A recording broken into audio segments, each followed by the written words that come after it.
Welcome to Duo Chat with Brittany and Cynthia, where we talk about drama shows like Dawson's Creek, One Tree Hill, and more.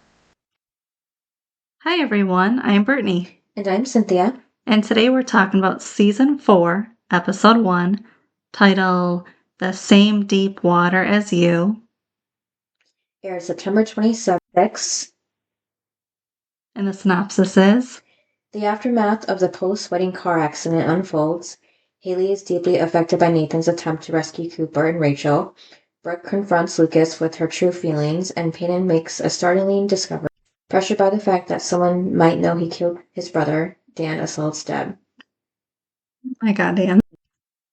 So then we start off in the water with Nathan trapped under there and yelling for help for Haley, for anybody. And Haley is still on the bridge, yelling for Nathan to come back and yelling for help. And then we see Nathan lose the Cracker Jack bracelet that Haley put on his wrist, float up to the top as he's losing air. Which was also in his nightmare that he had that night before, thinking it was Haley, but really it was him. Yep. And then we go to sometime later after the event in the hospital. Lucas is narrating for someone as if they're just watching the show now for the first time. Did you notice that? Yeah. Well, did you notice he's sitting there describing, like, my best friend Haley? And I'm like, what? What is this? Yeah, so I said it sounded like they were like introducing the show to new people at this point. Well, I guess because it's Season 4, I guess, and new season. Mm-hmm. Yeah, because, he put all his details of his life. He's a senior at Tree Hill High. Yeah, why? Mm-hmm. I'm sorry, but I don't think we needed any of this because watching the episode, you can see it all. Yeah, and there's stuff. Yeah, and we already knew he don't know. Like I said, it had to be for new people that might just be watching now. And just watch the episode and you'll see it all. We don't need him to tell us. Right. I know he does kind of use this quote again at the end about, Tree Hill might look like a lot like yours, or maybe it's nothing like it.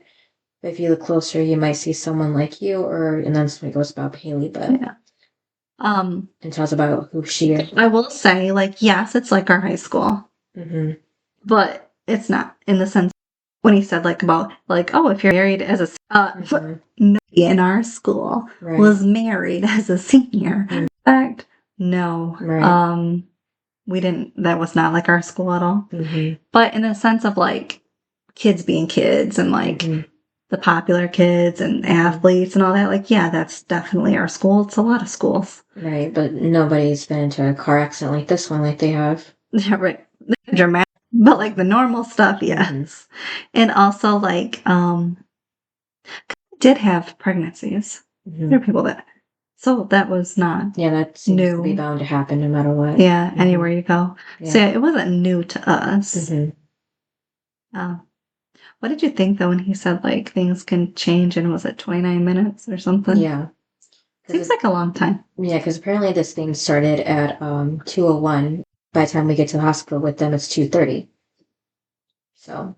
29 minutes sounds like a long time. Don't they always say a split second in your life can change, not 29 minutes? Right. Because then we go to... Why? Why did we have to go back to them in the car and this and that? Oh my God. I guess for anybody, like I said, new watching that wanted to see it. But here's the thing. The crash. Let's move on. Let's start from either the crash, Nathan in the water camp, or them in the hospital. Let's go back to before the... First of all, don't you like how the openings always start and they throw little stuff in that never happened in the scene? Now we're talking about Haley talking about Rachel stealing the limo. Was that scene in there? No. But now all of a sudden it's in there. I did right before the crash, right before she wanted to tell him something. Did you see that? They cut that part out. Yeah. I said, liar. That did not happen in the finale. In the finale, she said she had something to tell him. And remember? Just none of that was in this part. So, I don't know. Right. Why are we throwing stuff in there? Yeah, I don't know. They're slicing it up a bit. Again, did they not have information? Things... Because it was weird. Yeah, if not the episode, maybe a script or something. But yeah, then we go to like afterwards, like Nathan's home and everything, right at the apartment by this point. I feel like it was a lot of back and forth this Yeah. episode. I'm not gonna lie, I could only watch it once. Mm. Yeah, because Nathan said he can't believe that Rachel got drunk and stole their wedding limo. And Haley says she can't believe that Uncle Cooper slept with Rachel and she's 17 and what is he, 30? And Nathan says that he must not have known and he couldn't have right, thinking that, he's innocent in that matter. And then back in the limo, um, she's repeating the scene about how he knew she was 17, they slept together. Yeah, And, pull over and all that. Like, it was just. Yeah, replay of that. And then when she said, "I'm pregnant," he goes, "I don't believe you." Like, we know this. Like, let's just, again, move on. Right. Because didn't they pull over once and then got back in and then because Rachel they pulled was over driving and then Cooper went to something like that. Yeah, because remember he said, "I'll take you back to the reception." Yep. Yeah, it's been a couple weeks here since we left off ourselves here. So just trying to remember, but yes, and then we see them crash again, basically. Did they do okay? Besides this, the beginning, Cooper doesn't talk the rest of the episode, right? Because he's out. Right, yeah, he's in a coma. Just because this was a way to pay the actor because he got, you know what I mean? Like he got to talk, so we can now pay you instead of being in bed, not speaking. Right. I don't know. It was weird. Most episodes, like most shows, would start from the accident, not before the accident, and make lines that we don't need to hear. Yeah, unless they just didn't have, enough plot line to cover the whole time. How could you not make total time crap up? Like, even in the hospital, make scenes go a little bit longer. Yeah. Heck, Dawson's Creek did all the time. They had like 5 scenes for the whole episode. Yeah. But then we get new footage because Nathan is swimming into the limo from the back, trying to release Cooper from the at first, but when he gets seatbelt free. Remember, we only see Rachel. I was saying we got new footage this time. Yeah, because remember you were like, does he even know Cooper's in the car? Yeah. Well, apparently he gets right in there, which is weird because I think I said if he knew that Rachel was in, because remember before he jumped in the water, he said that was Cooper to Haley. Oh. So I said I don't think he knew Rachel was in there too. No. But yeah. Yeah, so we got new footage of that, and then, so he gets the seatbelt undone, but he can't get the door open before he needs to go back up for air, and then we see Nathan again come up while still in the limo, being stuck and asking help for Haley. Okay, I'm sorry. I'm gonna say it. I do not believe Haley called 911. Yeah, because we didn't see her, and they took... Well, we didn't even see them get there. They never showed up, right? No. Yeah. But we go right to the hospital after this. Yeah, so I don't know. I think because here's the thing. Like the last episode, remember, we're like, did she even call? Because all she did was, start yelling for Nathan the whole time as soon as he jumped. Well, here, all she's doing is the same thing, and then Lucas and Karen get there, and then Karen said, "Did you call?" And she said, "Yeah." And I'm like, "What do you mean you called? We have been here, yell and cry. You did not call." Yeah. All that crap they did, remember when we said that didn't need to be in the scene or in the episode? It should have been Haley, a scene where Haley's calling. That'd have been perfect. I guess she must have done that when we were seeing Nathan in the limo, I guess. No, but all you could hear though, remember when he's down under there, all you hear is her yelling, which means I did. I was focused on him. Which means she never called because his footage is still her yelling.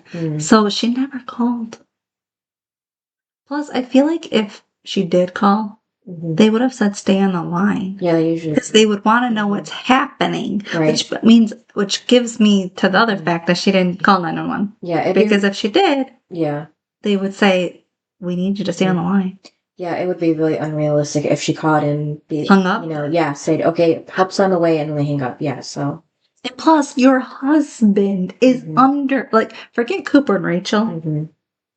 But your husband is under there. You're going to want to stay on the line so that you can say, how much longer? Are they, What? Like, this is your husband, for crying out loud. Not be alone. Yeah. Yeah, I mean, it's one thing if you called and, because I mean, there's times where, like, I mean, I'm not gonna lie, like, there was a time that there was an accident right by our cabin, and my dad and I were out, and I was like, I was getting freaked out, because I'm like, and my dad's like, what? And I said, I don't want to be the first one on scene. I don't want to see anybody bloody, injured, dead. I don't see it.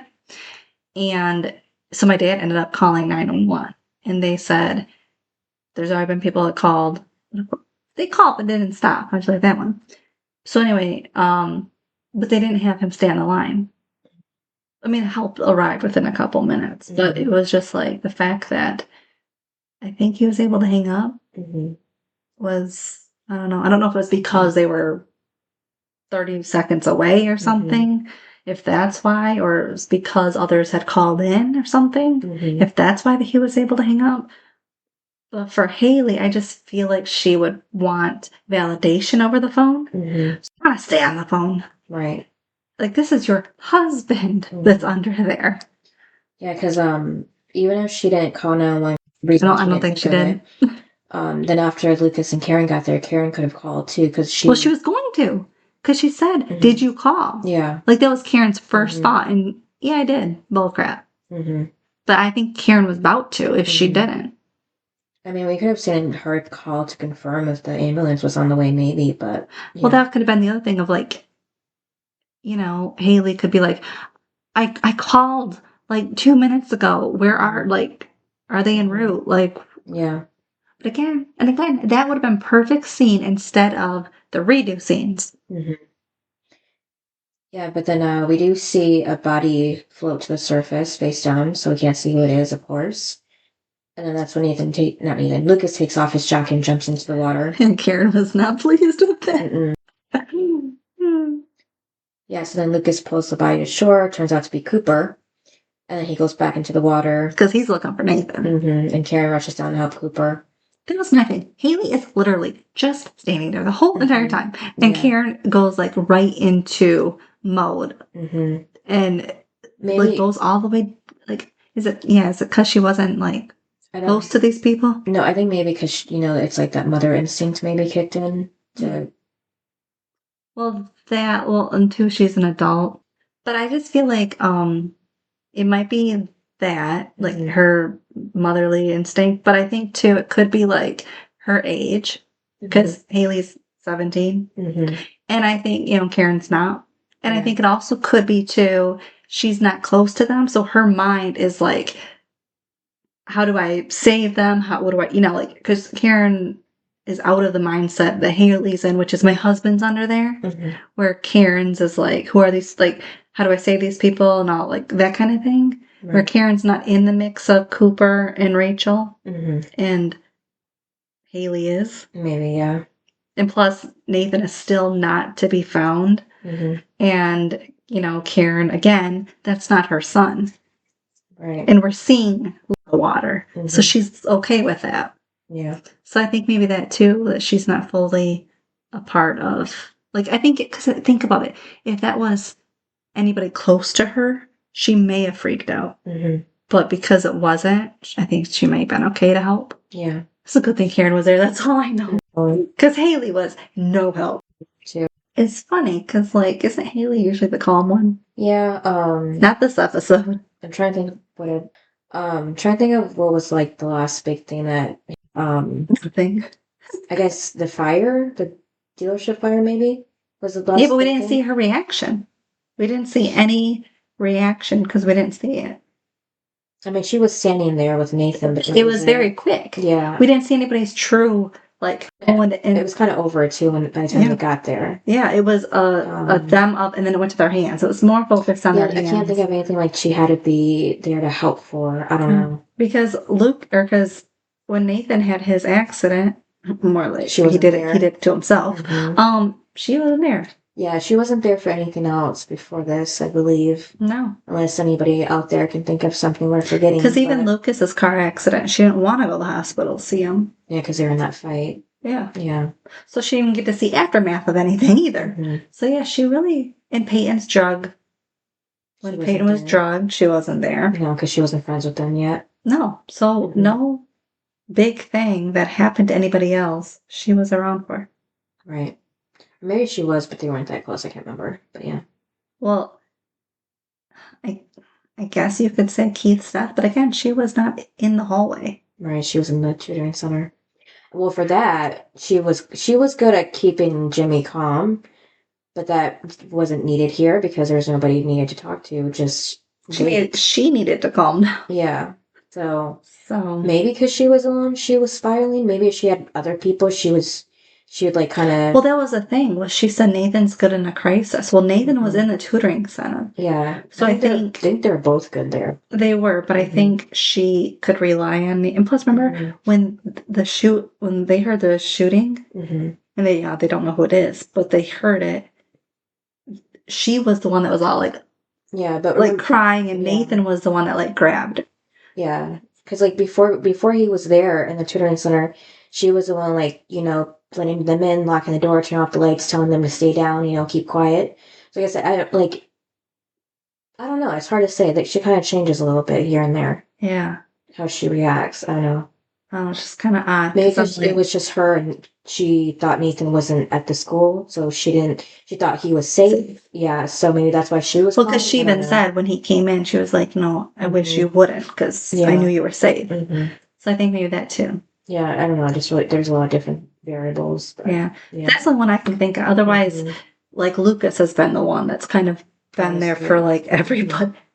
Everybody's stuff Lucas has been there for. Yeah, or like at some point, yeah, because like the shooting, he was there at the beginning, but toward the end, he wasn't because he has his own thing. But he knew Keith probably wasn't coming out. He was the one that was there. He was the one that was there for Peyton in the school shooting. He was there for Peyton's overdose. Yeah. He was there for like everything. Yeah, and he knew she was almost going to use, so he called Jake. Because she wouldn't listen to him. Yeah, he's basically been there for everybody. Except for Brooke. Like when her clothing line got overwhelming and well, he showed up that night. She just didn't want to. I mean, he was there when she had no place to go, like the first time to live. I don't know. It's just kind of crazy. Like he's the one person that's been there for just about everybody. Yeah. He was here for the dealership fire. Yeah, right. Almost at the start of it, basically. Yeah, because he pulled him out. How did he even know? That's just weird. Did they ever say how he knew? I don't know. He had been going there for some reason, but I can't remember. Wasn't that around the time he was snooping anyways to find those, yeah, because, ledger? But didn't Andy tell him to stop it? Yeah. Remember, because when Andy left, he said, we're done. This is getting bad. He's on to us. We're done. Yeah. So Lucas took it into his own hands. Right. Yeah. I don't know. It's just kind of weird that she didn't. I don't know. That she wasn't calm, I guess. I don't know. Right, yeah. I don't know. Sometimes it just really depends on the situation, too. Because I've been like that. Been calm in other crises and others not, so. But Lucas finds the little... Also, isn't Lucas the hero? Supposedly. At least in this part. Because like, they do a lot of how like Nathan's a hero, and I'm like... What is he? Yeah, they don't. Lucas is the one. Lucas is the one that got Cooper's body out of the water. What do you mean? I know they give like not Lucas, Nathan credit, I guess, for getting Cooper out of the limo, but just kind of weird. And then they did get Rachel too, because they ended up on shore together. But so really, I guess Lucas only got Cooper to shore, really. So Nathan did do most of it, but. Yeah, but Lucas doesn't really hero award, and I don't like it. Yeah, because if Lucas didn't show up, then Cooper would still be in the water, and Nathan and Rachel would get to shore, but they would still be unconscious and would need help anyways. I mean, Haley could have helped them, but she wasn't helping. She couldn't help two people if she needed. She wasn't helping at all. Yeah, she needed to told them or something. It was Karen. The pregnant one. She wasn't helping at all. Listen, we don't know Haley's pregnant yet, right? So we know Karen is. So that's why I was like, too. Karen's pregnant, and she's pulling people, like trying to help pull them to shore and stuff. Like, way to go, Karen. Yeah, so Lucas finds the limo, but it's empty. So he comes back up and tells Haley can't find him. I'm like, whoa.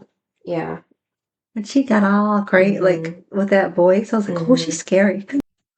Did she scare you? Yeah, because Joyce said she doesn't do, like, panicked well acting-wise, so I guess she didn't mention angry, but No, she got angry. that's more of her forte, but, yeah, because, we don't even know how big that lake is, or is it a river? I don't even know, but, yeah, it seems like you'd be able to find him under there unless it's murky, you know? It didn't, you It couldn't looks see pretty, through. yeah, it looks kind of dark, yeah. Yeah, it looked like you couldn't see through. So it's not that shocking that Lucas couldn't find him, but yeah, so Lucas goes back under and he's It like, looked dirty. yeah. Kind of yellow when Lucas would come up. Yeah, Right. I'm kind of surprised they didn't try to clean it. Why did they want to clean it before they found it? Because it was a real lake, it wasn't a studio or anything. Apparently they did that later for water scenes, but here it was the real thing.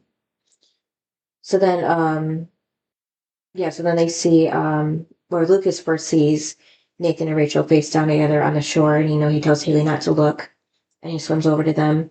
And then we skip, because that's why we don't know if the ambulance showed up or not, because then we go to the hospital. That's why can't I just full scene of something? Mm-hmm. And then Lucas says things take 14 minutes, and it's comparing to like boiling an ostrich egg. Don't know where they got that fact from. But the Michael come up with something like an everyday thing. I mean, they came up with the Michael Jackson's Thriller music video at the time. The one thing, but the egg thing. And then he's saying those scenes because that's how long it takes to get from the Molina Bridge, is what it's called, to the Tree Hill Hospital. So we mentioned before too about how much time it took for Nathan to get in there and then get everybody out. Like I said, it's about 6 minutes until you're basically brain dead without the oxygen to your brain. So 14 minutes already. I mean, they're in the ambulance, they're getting help, but that's still, a large amount of time to still, get the full help that they would need. So I don't know if in reality, real life, they'd be brain dead. Yeah, to be saved. So, because I feel like if anybody would die, it would be Rachel, because she was under there the longest, right? I think so. Yeah, because once Lucas grabbed Cooper's body, it was Rachel who was still in. The last episode when they showed Rachel, she looked dead to me. Yeah. She was turning blue. Yeah, I was like, but I was like, she looked dead. Right. And he had just gotten to the water. So I'm like, what are you talking about? You mean to tell me by the time Lucas got there, got in the water, pulled Cooper, which I'm not gonna lie, I feel like pulling somebody to shore would already take 5 minutes probably to do. And then you have to swim back in and try to get Rachel. That's way past 6 minutes and the girl already looked dead. Right. And then Nathan got in from the back too, so Lucas would have to figure out that he even had to do that, because he would try her door first, no luck, and then he'd go around and I would try the back door next, if I can't get the passenger side, the one right behind her, that wasn't going to work. So like I said, time-wise, it just doesn't make sense. But again, pulling another body to shore would already take time. Yeah. I don't get it. That just was that was not realistic. Yeah. And how is it she's the first one to wake up? Right, yeah, she was the one that was under there the longest. Because, and then her side was the one that technically hit the railing of the bridge too, so that's even more damage. Because didn't it go like that she would have took on. Yeah. Wait. Yeah. But how did it flip? Did it keep flipping? I guess it flipped when it kind of tipped over the edge of the bridge, and then gravity kind of made them flip over. So then was it Cooper's side that hit first then? I think it was, the whole thing hit the water first, but yeah, it was Rachel's side that hit the railing. So. Yeah, but for her to wake up first made no sense out of the two. Like I said, if anything, she would have been the one to at least die. If any of them, so. How is it none of them? Right. That's unrealistic. I feel like maybe not Lucas. I keep getting them mixed up for some reason. Nathan might have been able to be saved with CPR right there if they did it right there and then. But I don't think anybody did. Because I don't think anybody knew CPR, because then they would have probably been able to help Cooper once Nathan got him to shore. I thought Haley knows CPR.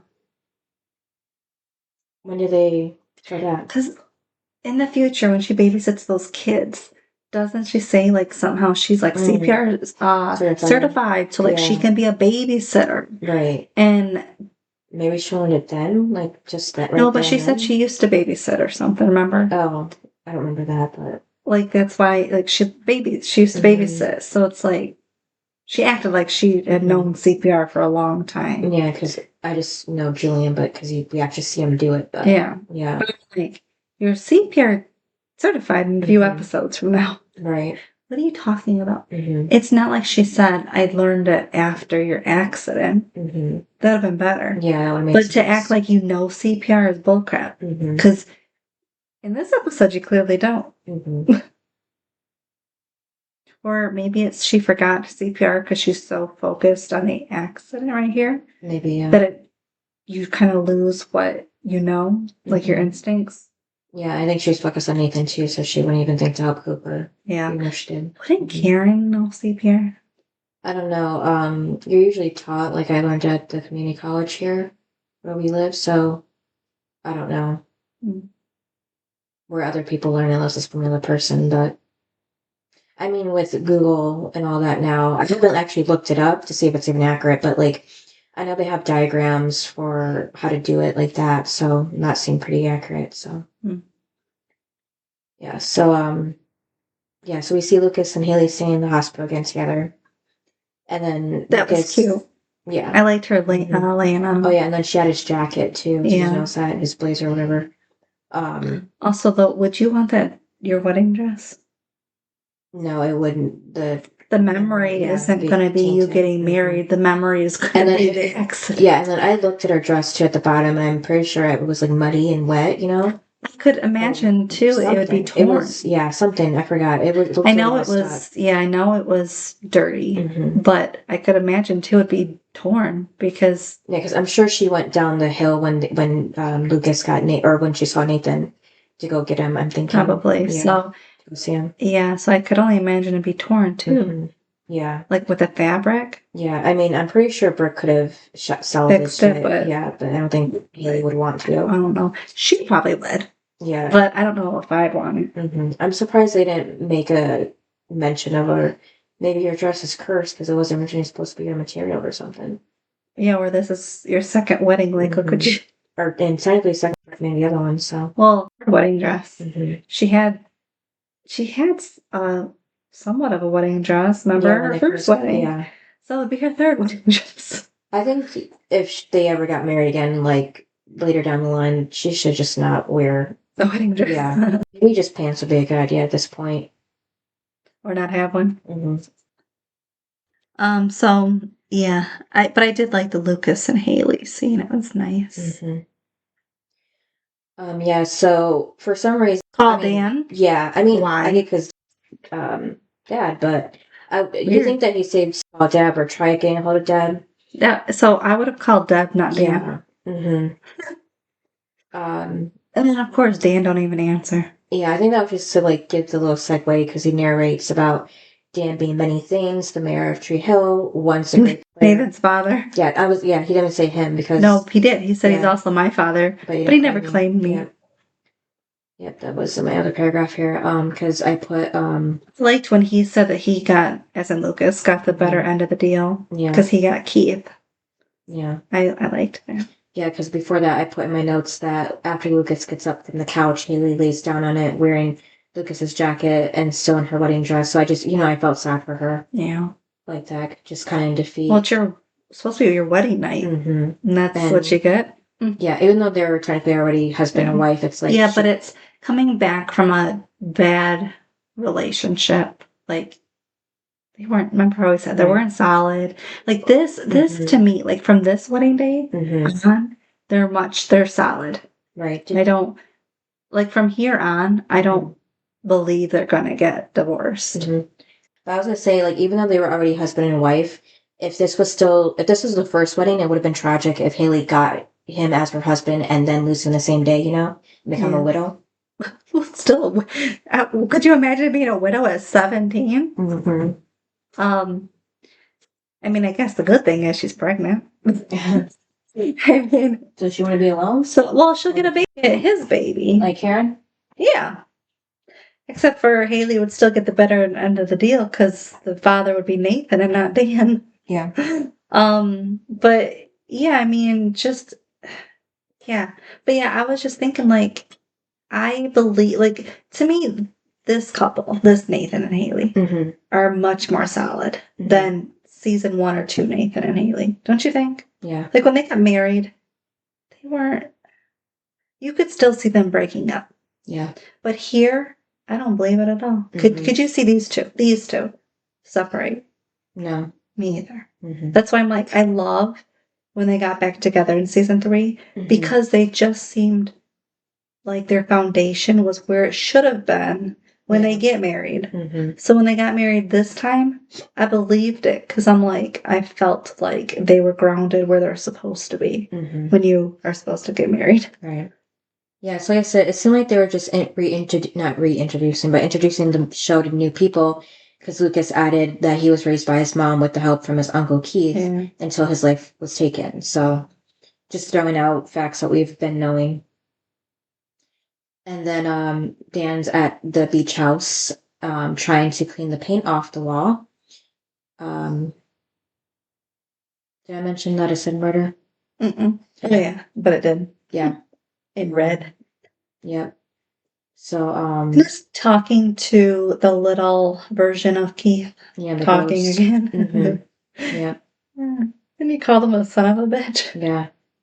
But he's having flashbacks here, remembering him telling Keith that he's no longer his brother, and then the school hallway picking up the gun, and he tells Keith he doesn't exist to him, even though that's actually new. We never saw it before. And then exactly. I was like, again, why are we rewriting history? Right.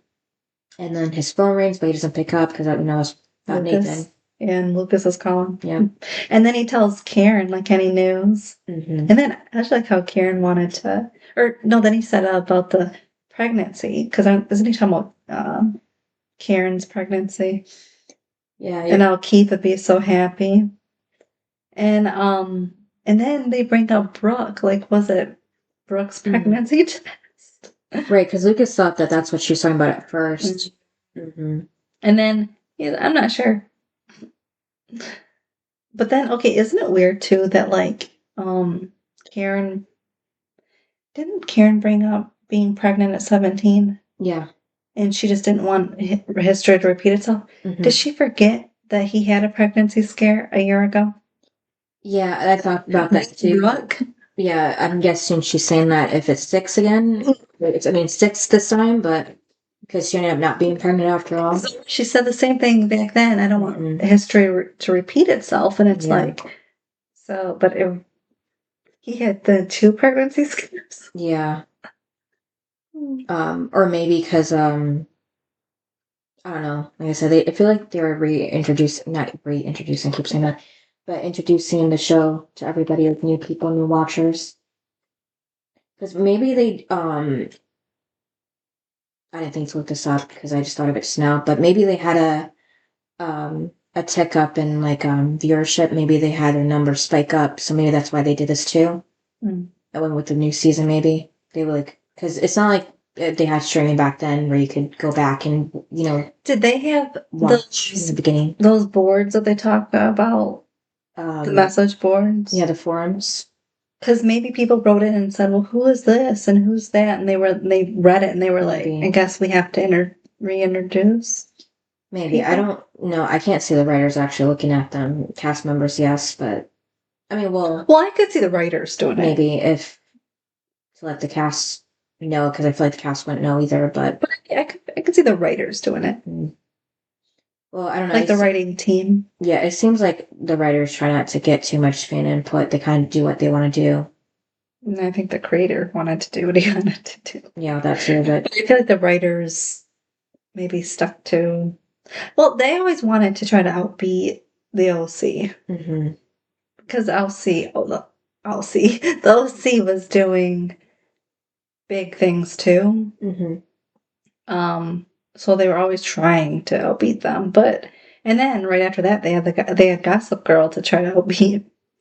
Right. So in the later because this season 4 was the last season of the OC. Oh, okay. Yeah. And the OC knew that it was the last season going into it. Yeah. So I don't know if for One Tree Hill they were like, well, since the OC is ending, we have a shot at, like doing the crazy things. And I don't know. I don't know why they thought that reintroducing everybody would be the best thing. I don't know. Right. Yeah, so Deb walks up now, so I'm guessing Lucas or Karen must have called her, possibly. Probably Karen. Yeah.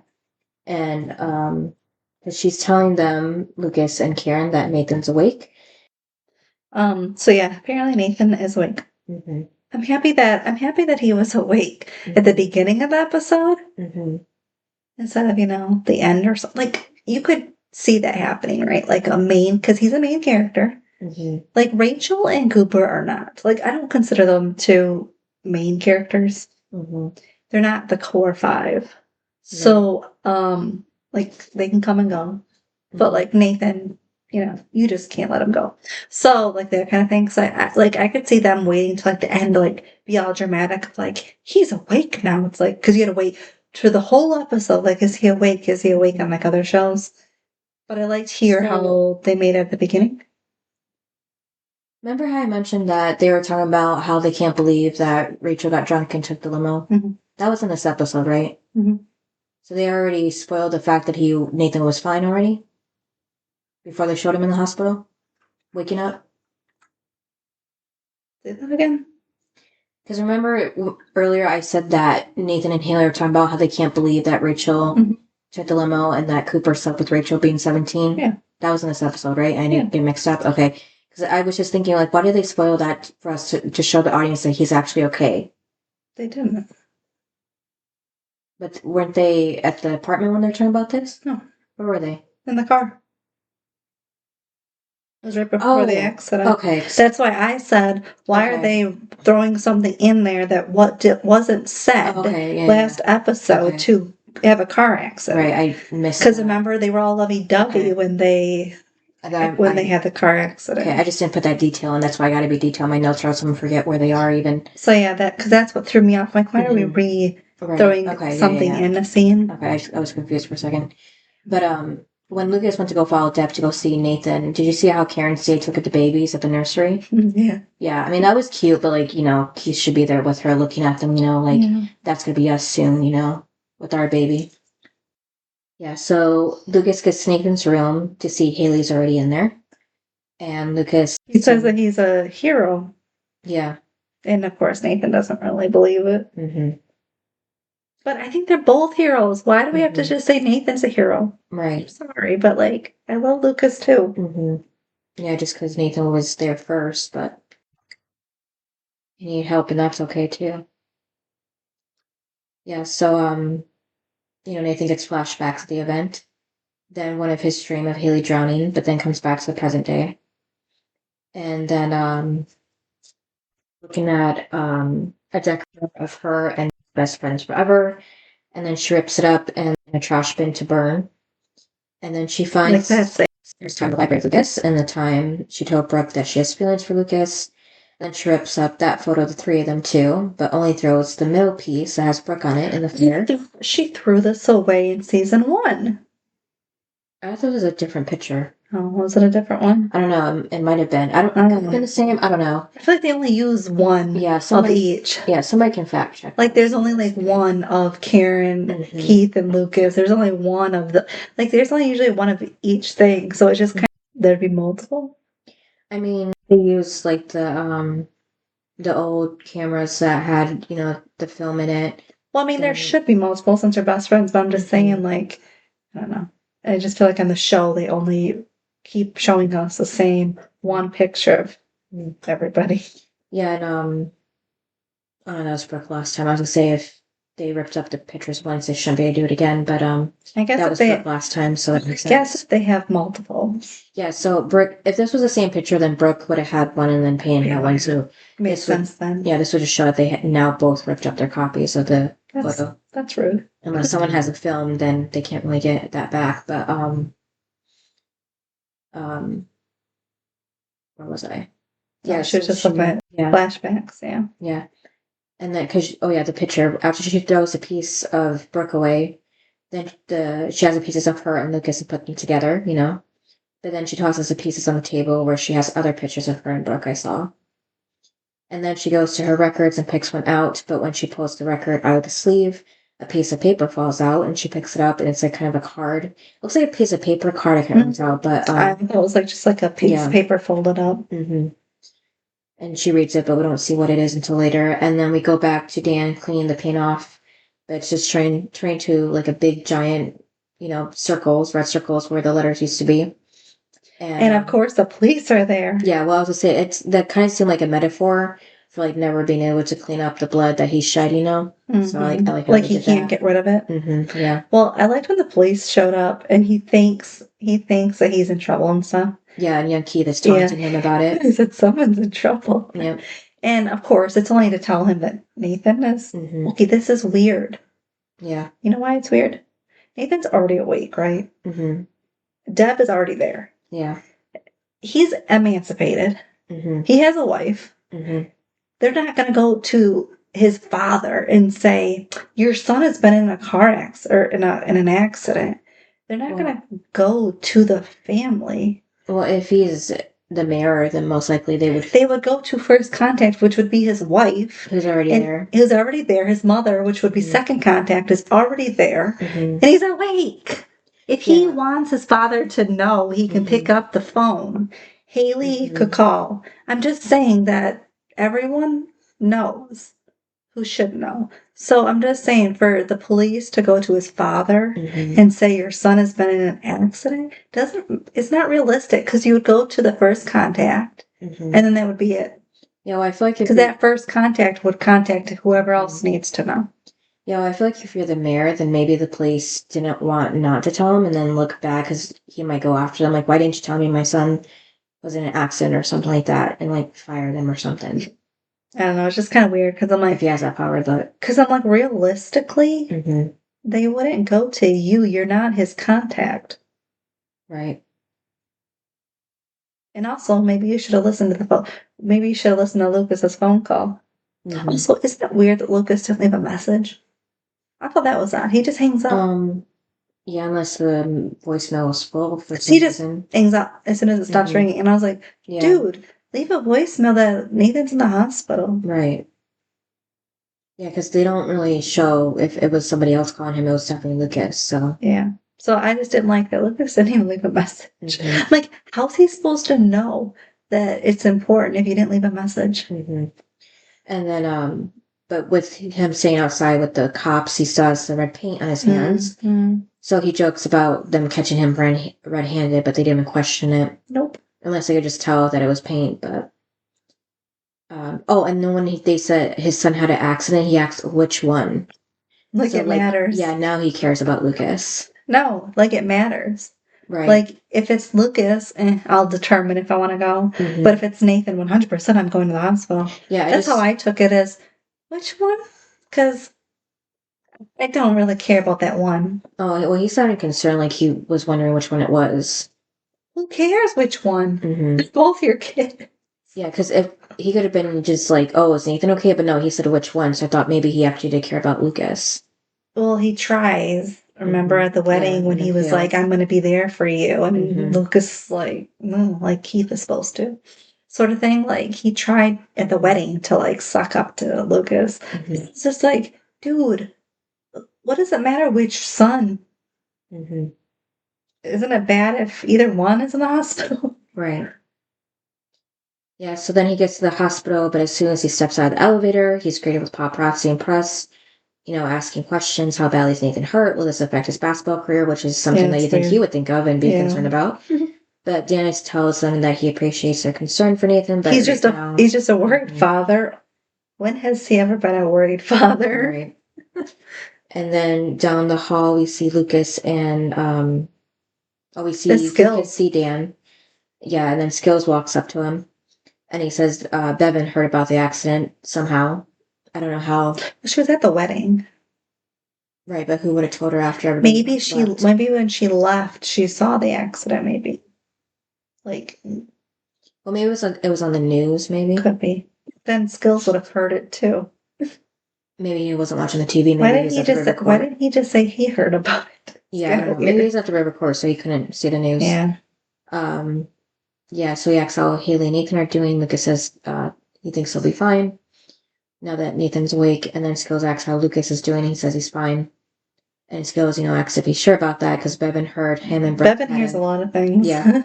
Had a little friction at the wedding. And Lucas explains that, how did she see that if she wasn't in the room? Anyways. Gossip. Yeah, because Lucas explains that Brooke found out that he kissed Payne again. And Skills says, wow. And then tells Lucas it's a good thing that he's in the hospital because his sorry ass is in bad shape. And Lucas explains that it was a school shooting. Payne was scared. She kissed him and he let her.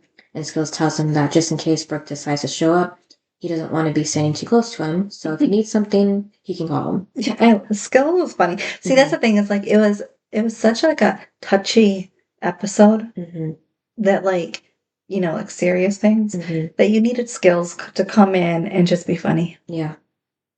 And then Payton shows up and Skills tells Lucas to try not to make out with her as he's leaving. And he gives a peace sign. Payton walks off, and then Payton walks up asking Lucas how's Nathan. And Lucas tells her he thinks he's okay because he's awake now. And it's weird that Payton just went home and never changed out of the dress. Yeah, she was home for a very long time. And she never, remember, she had time to look through her pictures and tear them up and burn them. Yeah. And she had time to go through her albums, remember? If she had time for all that, go change. Yeah, Brooke, too, still in the same dress.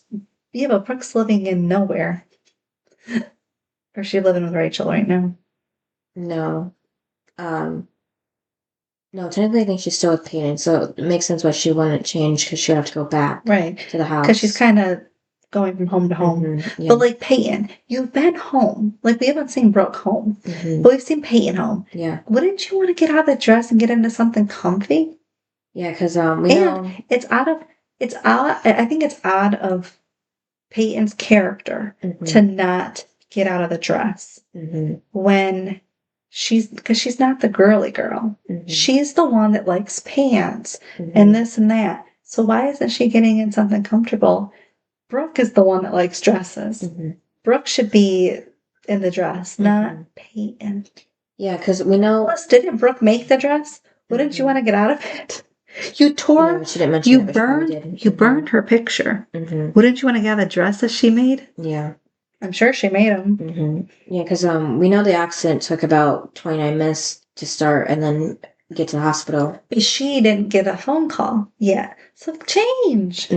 Yeah, so it's probably been like a good 45 minutes at least, but we don't know what time Nathan woke up after we got to the hospital, so.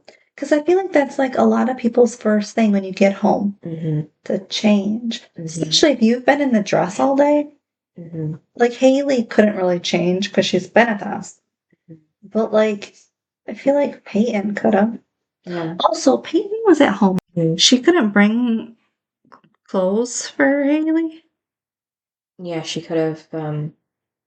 It's weird. I'm Brooke like, to bring Haley Brooke would because Brooke is actual friends with Haley, but Payton is not. And so that's what was weird to me was like you couldn't even. You were home. Brooke was not home.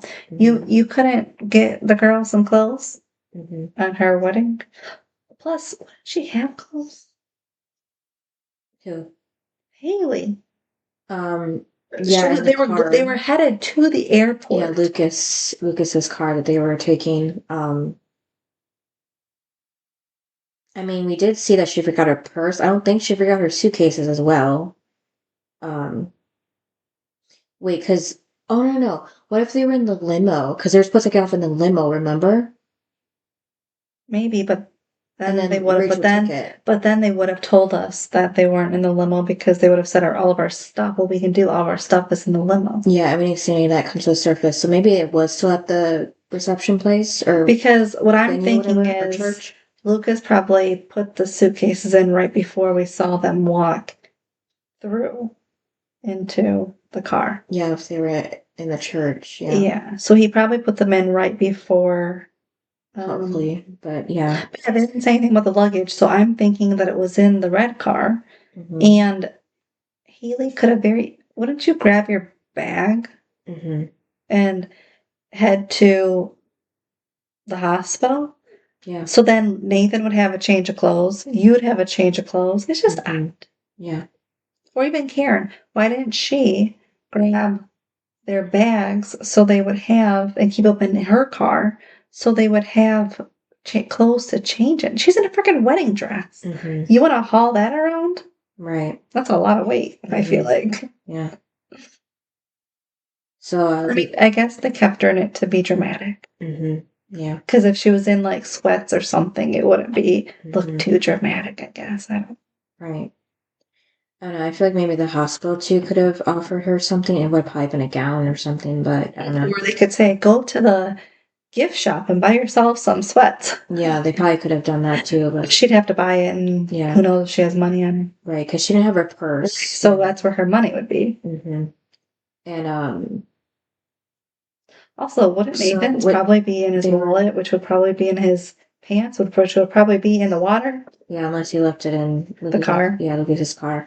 And I would say, they're taking Lucas and Karen were in Karen's car then, right? They had to be, so I guess they didn't think to go get Haley's purse there either for her to buy something to change into. Karen could have bought her something. Yeah. Lucas, like, I don't, it just doesn't make sense. It doesn't make sense that the girl is, it's not like she's up, like they are in a middle of nowhere. I could see that.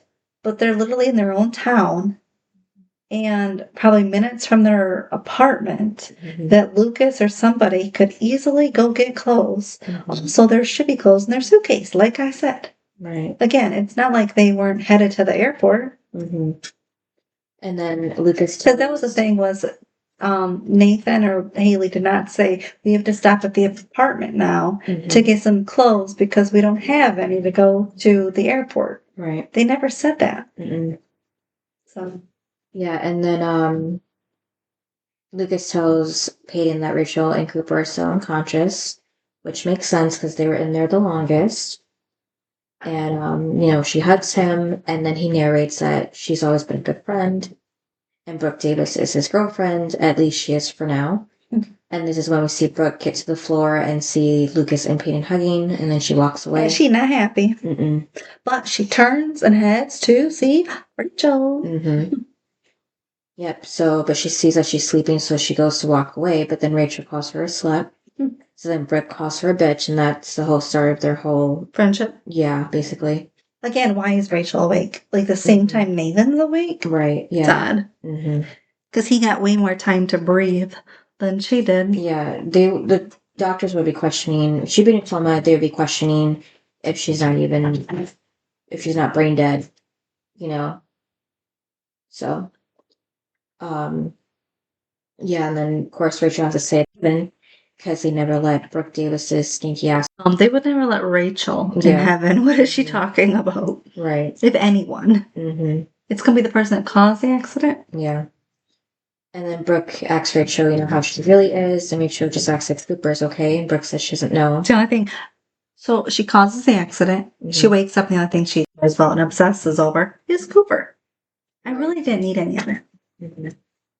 Yeah, so Rachel just recalls about her and Cooper arguing, and then Brooke asks about, if she remembers about what, and Rachel says she told him she was pregnant, but she lies, she just wanted to scare him. So yeah, she scared him all right, and almost killed him in the process. And then that's when Lucas walks in, and they take a walk outside, and he tells Brooke that he tried calling her, and she says she knows. She went to the hospital as soon as she got his voicemail. So at least somebody listened to their voicemail, and then she tells him she's glad that he's okay. And Lucas starts explaining that after she left the reception, he found her purse, and it had a pregnancy test in it. And Brooke says that they all got the same purse as wedding gifts, so even though that's something she mentioned already in the last episode when they were together. But Lucas says that it had the perfume she wears. And I did like when she goes, I'm pregnant, okay? Yeah. But basically, let's move on. Yeah. And then we see Dan in Nathan's room. He's asking him how he's feeling, and Nathan says he just wants to go home. And Dan says he understands, and then he asks Haley how she's doing. Which is weird. Yeah, that was something. Not the honeymoon they planned. She planned. Haley said it's okay. London can wait. They actually never go to London after this. I mean... They got no money. Yeah. Those plane tickets must have been non-refundable. Yeah, but I'm like, you talking about even like years later, they could have gone if they wanted, but they never do. And then, Dan asked how's the knee, and the doctor says it'll be fine. Nathan's knee just sore for a couple of days. He then says he'd like to run a couple of tests. He doesn't mind. So then Haley and Oh my god! So when they leave, and then it's just Deb and Dan. mm-hmm. God, Dan! Did you think that scene was going to happen?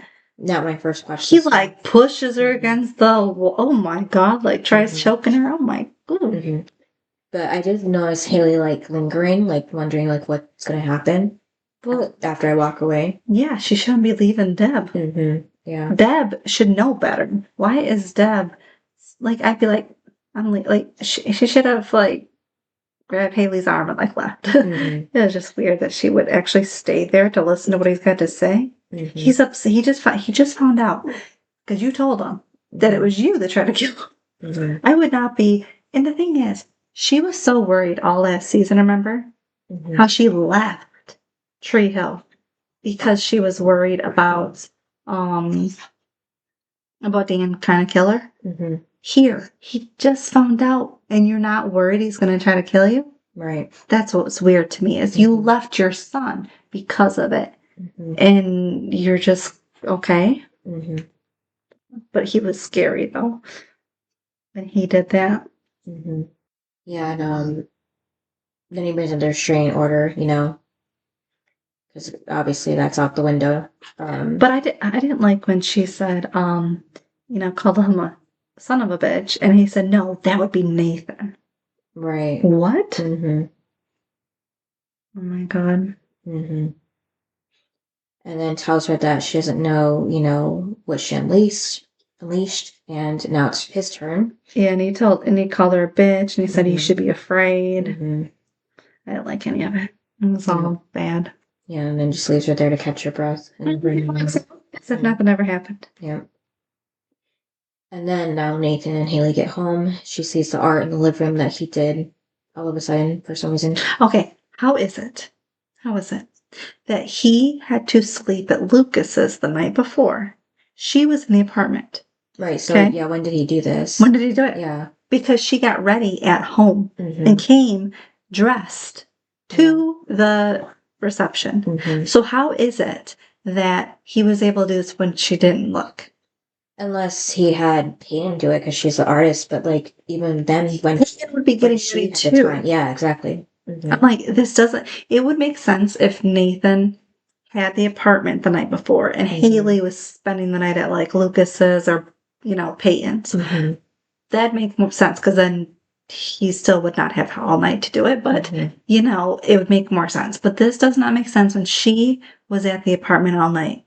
He was not. Yeah. It's not even like he could sneak in there the morning of because he didn't. He was at the river court talking to Lucas the morning of. Yeah. He didn't even go to the apartment. So that, again, bad continuity issue because he was not at the apartment to get this done. Unless he truly hired somebody that was not at the reception to do this when Haley left. That's my only thing. Yeah. Maybe that's what happened. That's the only thing that can make sense. Right. Yeah, so it's a mural of the London Bridge, and Nathan says it's probably not a good thing. It's probably a good thing that they didn't go because the wedding wasn't cheap. Also, the fact that they have new furniture? Yep, for some reason. And, to pay for it, and he can't wait to get the hospital bills, especially because they don't have insurance. So he bought new furniture. How did that get there without her knowing? Right. She was literally at the apartment. Right. But you think that Nathan would, because obviously now we know that Haley doesn't get insurance from the cafe, but that's not a surprise. But you think that, but you think that Nathan would try to get a job so they could both be covered, You think that he would get a job because they were getting back together. Yeah. And you had to emancipate yourself, and when that happened, you had to get a job. And that's what I mean. How did they pay for this London trip? Because he doesn't have a job. And now he bought new furniture. No. Yeah, I don't know. None of this makes sense. What happened here, yeah. These people are not rich. None of them. It does not add up. And And then he sees the bubbles moving in the aquarium they also have in their living room. You know what'd been nice? It's like he did this mural, had someone do it, as in like they couldn't go to London because they're broke. Mm-hmm. So he wanted to surprise her when they came home for that night. Mm-hmm. And that would have been better. Instead of we're going to London. Well, crap, you're going to London. How? Right, yeah. On whose dime? Mm-hmm. And then, it's not have insurance. Mm-hmm. Again. What? Yeah. So by looking at the bubbles in the aquarium, it triggers his memories from the incident. Also, if you don't have insurance, should you really have jumped in the water? Right.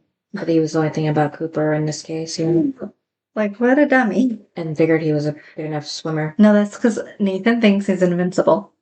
That's his whole thing. Yeah. He thinks nothing's going to happen to him. Right. Clearly, he didn't remember he had an accident not too long ago. Yeah. So Haley gets him out of it by touching his shoulder, knowing what he was thinking, telling him he's safe and home now, and she leans on him. And he says before the accident, there was something that she wanted to tell him. And she says she got accepted to Stanford. Yeah, not about a pregnancy. Yeah, Nathan's happy for her, even though they just spent her tuition money. So did he mean they spent it? How? What tuition money?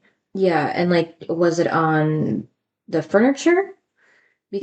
Or the wedding? Because if so, either way, that was kind of stupid. One or the other, but again, how do they have tuition money? If they don't have money for insurance, if they don't have money to put off to the side for, hospital bills, how in the heck are they going to pay for Stanford? I don't understand that. Because and then Haley just says that they'll figure it out as long as they're together. Unless her parents gave her money for the wedding? Stanford. Oh, yeah, that probably would be more likely they would be giving her for the tuition, yeah. But because they probably had a fund for her since she was a baby. Yeah, I mean, she probably could have got scholarships, but they never mentioned it. So no, but I'm just thinking maybe her parents had given her this money, once she was a senior and said, "Here's your money for your college." Maybe that's why, and then they're dumb and used it on this wedding. Yeah. I don't know, but it just doesn't make sense that she has tuition money too, on top of everything that they don't have. Right. And now Payne's reading the card from Ellie's record when Lucas shows up, and she asks him if everything's okay. He says, yeah, because Nathan's home and Rachel's awake. They're waiting on Cooper now. And Payne then asks if he's looking for Brooke, and he says, yeah. And Payne tells Payne that he saw her at the hospital, and that she went off on her. I like when she said she pretty much told me to go Brooke myself. Yep. And he's, says he didn't think the kiss meant anything, but apparently it meant to Brooke. It meant everything. And then Payne asks if Brooke said anything about, anything else about her, her Payne, or, Lucas, about them. And he says, what? And Payne says nothing. And Lucas then sees the card Payne's holding and asks if that's a letter from Brooke. She says no, it's, well, this is, again, like I said, it's like they're catching people up, because she's like, remember when Ellie came to town and told me she's my birth mother? Like I said, they're repeating everything. Yeah. I'm surprised they didn't mention on Drama Queens, because this is driving me crazy how much they're repeating themselves, And maybe that was a part. It just depends. Oh. Maybe that's why I hated this episode, because it was so much of stuff we knew. There was no new evidence going on. There was no new drama going on, really, because it was the same stuff and it was repeating themselves.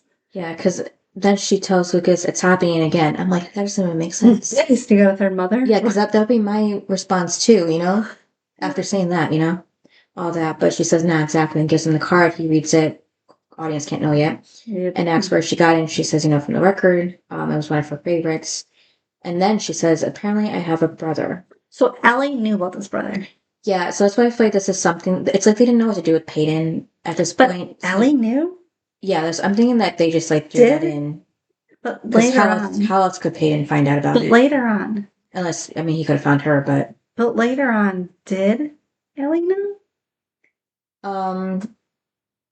Well, I don't think Derek ever mentions if he knew Ellie himself. So, I don't get it. I don't know, Plus, when the stalking happened and she thought it was Ellie, and Ellie said, basically, no.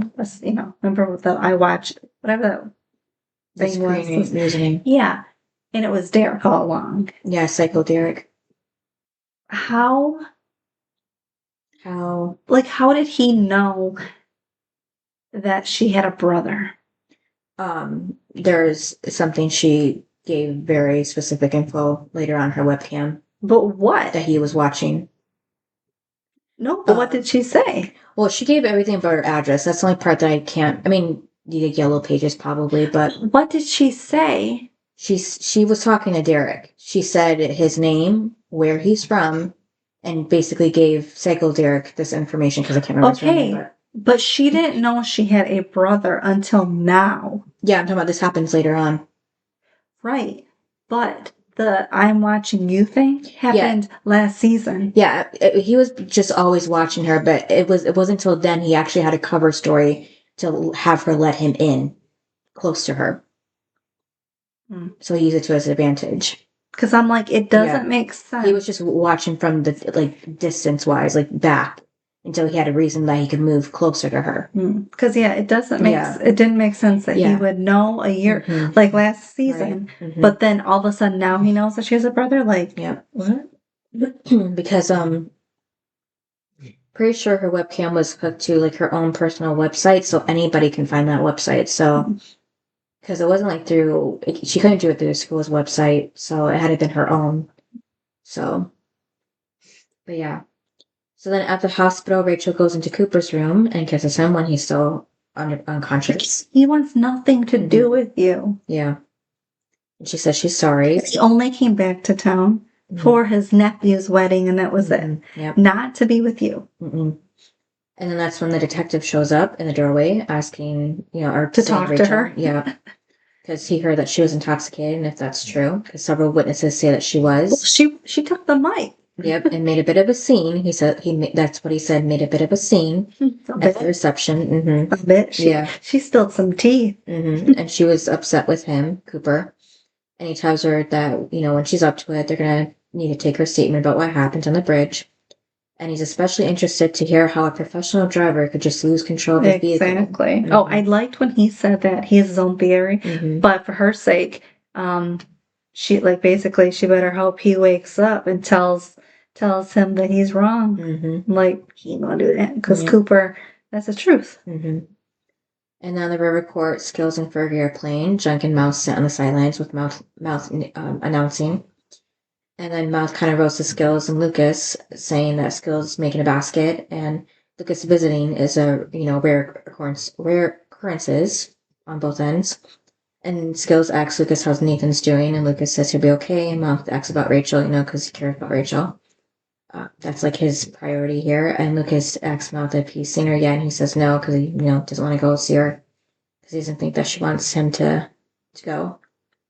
But Lucas says that he thinks she'll be okay, but no word on Cooper yet.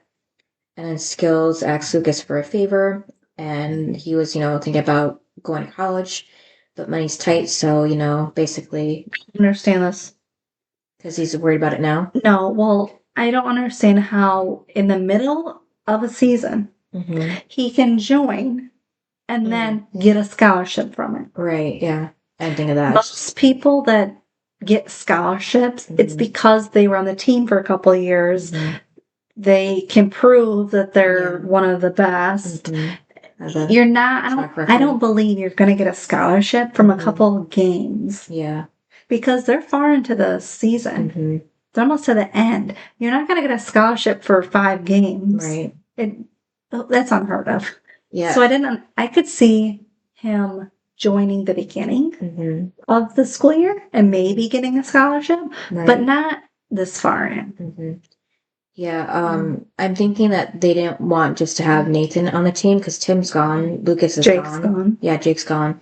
So there's literally nobody else that Nathan could interact with on the team. Yeah, because who's he going to pass the ball to? The extras that have no lines. But that's what I mean is why didn't they write it in last season?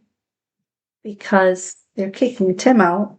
So Tim's gone, Jake's gone. So all you got is the Scott brothers. Yeah.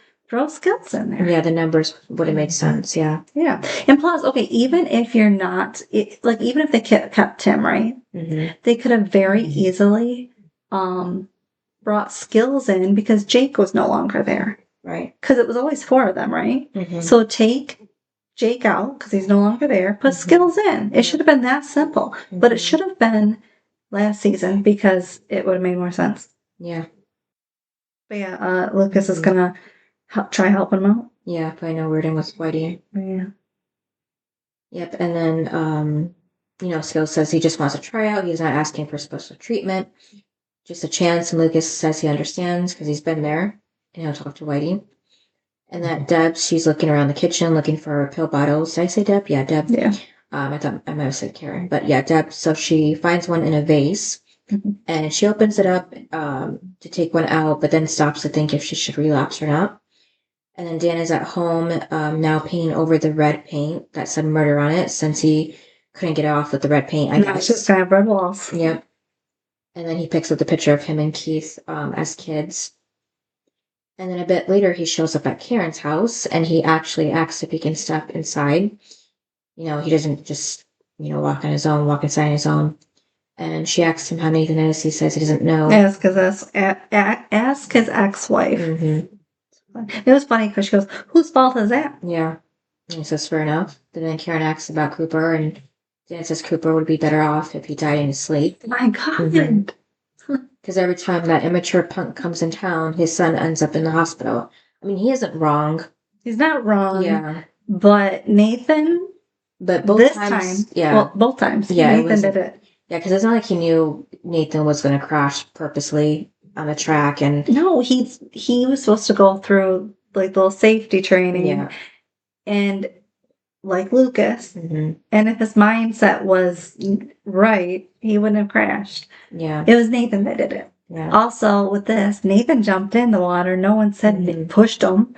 So, again, both were Nathan's fault. Yeah, and Cooper was unconscious, so it's not like he was like, Nathan, can you jump in here? Save me. Come save me. Yeah. Yeah.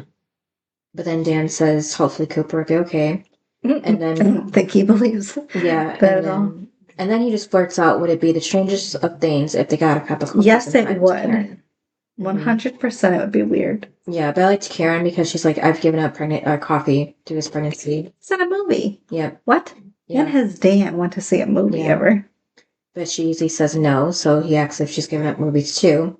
And she said, no, I just want to go with you. I like that part. And then he tells Karen that he wants to be there for her. He hasn't been there for her and Lucas. I liked when she said you should have raised the, what'd she say? You should have. Yeah, because he said that she shouldn't have to raise another child on her own. And I liked that she wasn't on her own. She had Keith. Yeah. It was great. And then at the apartment, Nathan is watching the news of the incident with footage of the limo being pulled out of the lake. And the phone rings, and then Haley picks it up, and it was just press, trying to get their comments about the situation, but hangs up and says they have no comment. And then she asks Nathan, why do all the hardest days seem to be the longest? And is it possible that they only renewed their wedding vows this morning? So yeah, they did the whole thing really early, and then we're done by 2. And then Nathan says, because like a lot of weddings, it's like a whole day thing, not just like a morning and half an afternoon. It didn't seem like they went there in the morning. Right, yeah. It seemed like they got there like 2. Yeah. Remember, because Lucas and Nathan were on the river court in the morning. So that doesn't make any sense. Yeah, so it's like half a morning, half an afternoon. Plus, they had a long reception. Everyone was dancing, and there was drama, and they didn't get the wedding started right away, and, I don't think it ended at 2. Right. Yes, Nathan says it feels like another lifetime ago. And then Nathan is... still watching the news about the event, so Haley moves his face with her hands to have him look at her, and she, said everything's gonna be okay, and he said, I don't think so. Yeah, well, he asks, she asks him what happened in the river, if he can tell her. But he don't want to tell her. Yeah. Because he gets flashbacks to the river again. I liked when he said that for the first time it doesn't feel like it's gonna be okay, because Nathan is the person that's always like, everything's gonna be okay. I want to be there for you, and it's like for the first time, like his guard is down. He's telling the truth. Like it's not gonna be okay, right? But when he was having those flashbacks, we see him undoing Cooper's seatbelt again. But then Cooper's like grabs his wrist and dramatically opens his eyes towards him. That was Cooper, right? That was Cooper, right? Yeah. Because later on they kind of rewrite that, and then it gets really confusing. Yeah, I thought it was Nobody else was in the water. Right, because later Nathan mentioned that someone else was in the water, as if Cooper didn't look at him like that, and it was somebody else looking at him. Well, they only had 3 actors in the water. Yeah, well, you'll see later on. I know, because they say it's Keith. Yeah, exactly. Yeah, But so it doesn't make sense how they redid that, but yeah. So then we see Cooper flatline at the hospital. Rachel's there, and she runs out of the room, I think, to get help. Then we go back to I think she runs out of the room because she doesn't want people to know she was just in there. Oh, yeah, that too. Because then they could say, were you trying to kill him? Mm-hmm. Yeah. Especially because the police are onto her, remember? Right, yeah. Then we go back to Nathan and Haley, where she tells him he's a hero, who did everything he could. And then at the hospital, everyone is helping Cooper, trying to revive him. And Nathan again, asks, did he really do everything he could? And then Rachel comes back to Cooper's room. That's why I was wondering if she got help. But the detective shows up behind her, and they're still doing CPR on Cooper. This is what I mean. Why didn't she stay in her own room? Mm-hmm. But this is funny because usually when they do CPR on people, they don't do it accurately. On shows? Yeah, most inaccuracy I've seen. Because they didn't have the CPR mask fully on his face. It was kind of like hovering, but it's like they had like a corner of it, like on like part of it on his chin, but the rest of it was kind of just like up in the air. So I'm like, that's not even pretending you're doing something. I don't think that's the worst one on the show. But the worst one is going to be coming up when it's Lucas. Oh, they do CPR on his stomach. On his stomach, in his chest. You see it when he's lying there on the ground when it's Nathan and Haley. Yeah, I remember. Nathan, Lucas and Haley on the ground. Yeah, I remember that. I just don't remember exactly. The paramedics go to his stomach. Yeah, and people point it out, and they're like, "It's supposed to be on his chest." Well, to me, the worst of it because you're not giving him air at all. It's just going back into the air. It's just because it looked okay. Mm-hmm. And then they finally. I think fast that it was like boom, boom. Where are we now? Yeah, just filming quickly. The defibrillator, and they should have used that sooner too, by the way. And then they finally get him back. No response. Yeah, and then we get another shot of the nurse basically just hovering the mask over his face. Now, like I said, because before she kind of had him on it, but now it was like even further away from his face. But then later we see Rachel in Cooper's room again, holding his hand. Just then Haley arrives in the room for a plant for Cooper. Yeah, and she said he should be awake by now. Mm-hmm. And then she stopped in her tracks for a moment when she saw Rachel. I saw noticed that. I'm sure she was probably like, "What are you?" Mm-hmm. And then she, Rachel tells Haley that someone told her that Nathan saved, their lives, and asks how is he? She said he's what's that? Oh, he's devastated, and she goes, "It's all your fault." Yeah. And then she said, "I saw you in the limo with Cooper, and you guys were arguing." Mm-hmm. And then she said, "You ruined everything." Yeah. It's like, ooh. Yeah, so now it's the detective and Haley that knows the truth because, Nathan doesn't know this. Well, yeah. Plus, I mean, she spilled all the secrets at the reception, so. Yeah, she said to Rachel, not everybody's life is worse because of you. Really giving it to her. And then, she asks to Rachel, does it matter to her even a little bit? Is she going to change a single thing after this, because of it? She's not going to change. Mm-hmm. She on something? If she changed, she would stop going into his room. Right. And Haley tells Rachel that Nathan doesn't need her things, and neither does she. So why doesn't she just stay the hell away from all of them? Then walks out. And then Lucas is at home looking at a picture of him as a baby with his mom and Keith. I think it's the same picture from before. And then he passes his mom's room, so he calls her in. I like when he said it, he said it wasn't Brooke. Mm-hmm. Yeah. But obviously it's somebody. Yeah. But then he asks her if she's happy about her pregnancy, and she says, why would he ask that? I like when he brought up, because when Andy wanted to propose, he wanted kids and stuff. Yeah. And, basically that's why they ended. Mm-hmm. And I liked when he asked that, because that was my thing too, was she said she basically, she's kind of too old to restart. Mm-hmm. With a baby. Yeah. And that's kind of why she told Andy. But then here, her response is, well, it's Keith's baby. And it's like, what? I guess. Why didn't you just tell Andy that?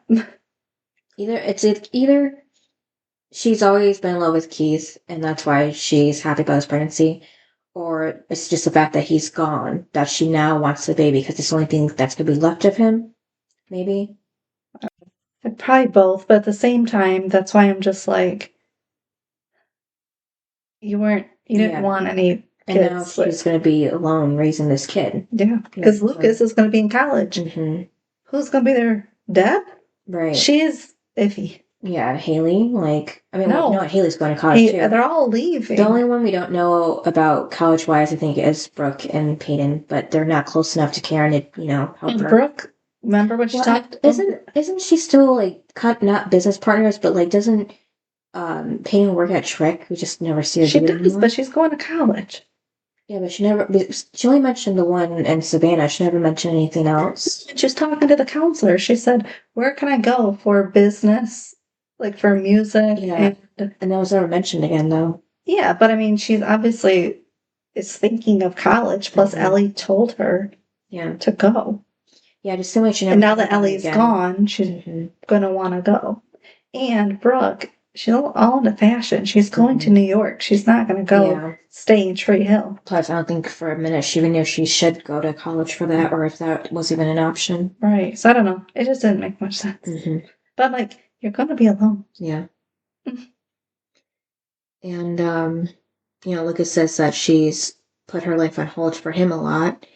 And she's gonna have to do it all over again. Yep. And then that's when Lucas tells her that he's thought about staying in Tree Hill for college. Isn't that what Dawson said too for his mom? Mm-hmm. Staying in Tree Hill. Capeside. Yeah, Capeside. Yeah. Or to stay, to be closer to her too. Did he? For the baby. I think he did. I'm pretty sure he did. Oh, maybe it was when Mitch died. Yeah, I mean, because same scenario here. Because when Gale was pregnant, she had Mitch, so Dawson didn't care. Oh, yeah. But when But when it was just Gale, he may have said that. Yeah. Yeah, because he didn't want to go back to California because it wasn't going the way he wanted it anyways. Yeah. And I think he blamed staying home and helping raise Lily on failing. Yeah. Because it was an excuse. But yeah, I think he brought it up because then she said, "No, you need to go live your dream." Yeah. And kind of like Karen says here too. Yeah. Yeah, and Karen, takes credit for Lucas being so good like this to Keith, like saying he did such a good job with you. But UNC isn't that far away and she'll be fine. Lucas says it's pretty cool that her and Keith are having a baby. It's like part of him's coming back. So that was sweet. And then Karen, she says again that he did a good job. And also, this is going to be Lucas's little cousin / sister. Oh God, I didn't even think of it. I kept thinking sister this whole time. No, it's his cousin too. So it's like a gross. It's like a Gilmore thing again. If Lorelai and Jess and Lorelai and Luke had a kid, then it would have been the same situation. For who? For Rory. How? She ain't related to. Well, Jess. Then. If they had gotten married. Yeah. They never. If they had a kid, I mean. They never had a kid though. I know. I'm just saying it would have been the same for him too. Yeah, but. Yeah, like his cousin. That's why I didn't. That's why I didn't believe in their. I mean, that cousin would have been. I don't know. I just would have been messed up the other way, but that's why I didn't believe in their relationship too, because I'm like it's a little too close. Yeah, I mean, like I said, Rory and Jess were together first, so yeah. But I was just like, this is gonna be Lucas's little cousin. Yeah, I totally. I don't think anybody's ever mentioned that ever, like anywhere. No, drama queens, nobody online. I swear, I feel like you're the only person that's brought that up.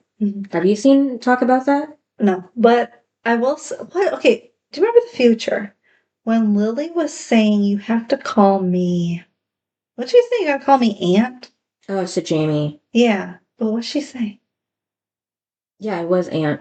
So she forgot about the cousin part too. Well, she was too little to even understand that still, but yeah. But I know it was Aunt. But she wouldn't be an aunt. I mean, kind of, partly. How? Because hold on. Nope. Nathan. No. No, I'm thinking out loud. Nathan to Keith. Nope. Only his cousin. Nathan and Lily. Yeah, okay. So I worked that on my head. Yeah. Nathan. Right. So Nathan and Lily. I'm pretty sure she said aunt. Me too. Jamie didn't want to just because they're pretty close. They're the same age. They're born on the same day. Were they? I thought maybe it was a. They rushed to the hospital the same day, and she went into emergency surgery, and Haley went right into delivering Jamie the same day. Because it was Karen that woke up a couple days later? Oh, that's probably what I was getting mixed up. But didn't they give her a C-section to, like, emergency C-section? Yeah, she had emergency C-section when she was still out. Yep, and then she woke up like a couple days later. Oh, okay, that's why. But they have babies are born on the same day. Oh, okay, yeah. So Lily and Nathan are cousins only, and then Lucas and Lily are brother and sister and cousins, and also that would only make Jamie cousins. And Lily cousins because he is not, because Lucas is his uncle, but Lily is not his aunt because they have different dads. Like, or no, I mean, like, yeah, I get what you mean. Yeah, it's hard to explain. Yeah. And Dane, I thought the Once Upon a Time family tree was complicated. This is gonna be very complicated. Yeah, I think it's because everybody write off Stan because he's so horrible as Lucas's dad. That they make Keith, and also like as Keith's brother, like as he's like a whole. It's like he doesn't belong with the same family. It's kind of separate from them, he's the black sheep. So we don't really think like I do by disconnecting him. I don't disconnect him. He's Jamie's father. He's Haley's father-in-law, and he's. You mean Nathan? No, Dan. I thought you said Jamie. It sounded like you said Jamie's father. Oh, well, Jamie's grandfather. Yeah. Haley's father-in-law, Nathan and Lucas's father. I mean, he's all of those things. Right. So no, I don't write him off as any of it because he's the part. He's the reason why they're all here. Right. Really. So, because think about it. If he didn't exist, there'd be no Nathan, no Lucas, and no Jamie. So. No, that's why it's just hilarious because Lucas never says, this is my little cousin either. Nope. They never say that. Karen never says, this is going to be awkward that she's also your cousin. Right. It's never talked about. Ever. That's why I don't agree with it. You would think somebody would make a joke out of it. Yeah, I don't know. Like I said, I've never seen anybody point this out. No, because they always say it's Lucas's little sister. They never say it's cousin. Yeah, half cousin, half sibling. Yeah, that's what's weird. Because, the only thing that keeps Lily and Dan away is that's her uncle. It's not her dad. Right. So, yeah, that's why I'm like, nope, only cousins. So you have to think too, like Lucas definitely has this weird DNA then with Lily. Yeah, if you compare the two. Because they're not they're half siblings, but they're also half cousins. Yeah. So their DNA is not full siblings, but it's more than half siblings.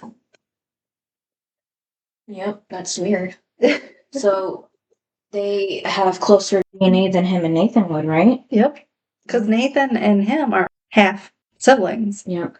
So him and Lily have that little above because they're also cousins. Wow.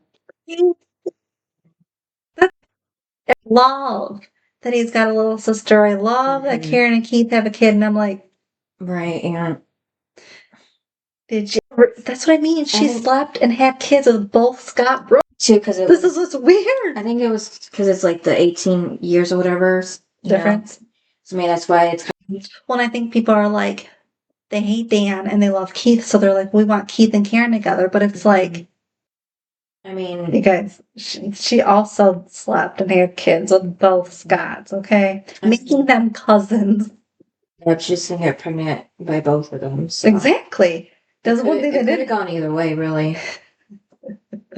Wouldn't it have been weird? Wouldn't it have been weird if Karen and Deb had kids with?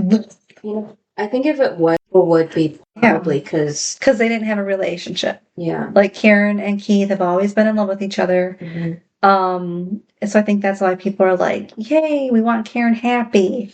Yeah, plus she was still, well, we never saw them get a divorce either officially, but at the time when she did sleep with Keith, they were still married, Yeah. so that would have made him more closer to the And equation. I think, too, we've seen way more Keith scenes and way more Dan and Deb scenes. Yeah, so. Because it's kind of been like, that's who it is. And the two couples. But you also have to keep in mind, one's the uncle of the kid. So having children with that person, yeah, it's kind of weird. He has kids. So, or no, like when Lucas had a kid, it's like Lily's the aunt and also cousin. Yeah, but it's just gonna kind of keep doing that. Keep going. Yeah, no matter how many generations it's been. Thank you to It's this like dysfunctional family. Well, it's not the same, but it's close in DNA. Like Gilmore Girls, when it was revealed that Richard's parents were actually cousins or second cousins or something like that. So then it was a whole worry and Lorelai freaking out that they had the same eyes, even though mother and daughter can have the same eyes from, but anyways, because like that's normal to have the same eyes as your mother, Yeah. It would be more like diseases and abnormal things in your DNA, that would mean DNA's mixing that shouldn't be, not the same eyes, but. Who was related? And Gilmore Girls? Yeah.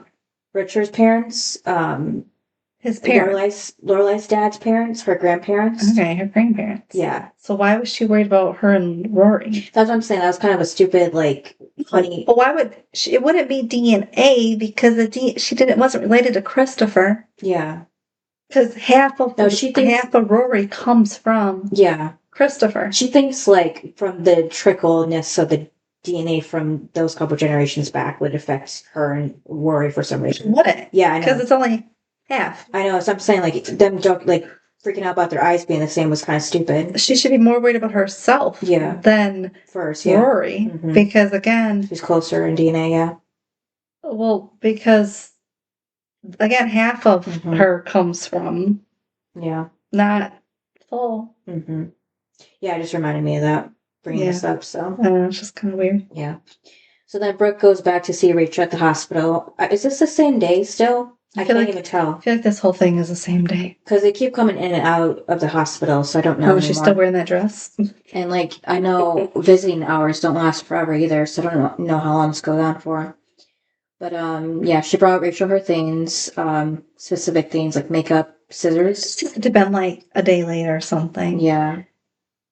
Music and a couple of outfits. I don't know why music if she's going to leave, or she's planning to leave at least. Because you had to imagine Lucas had been at the hospital all day, and then he went to the river court. I'm sure he'd go to the river court the next day. So it has to be the next day. Yeah.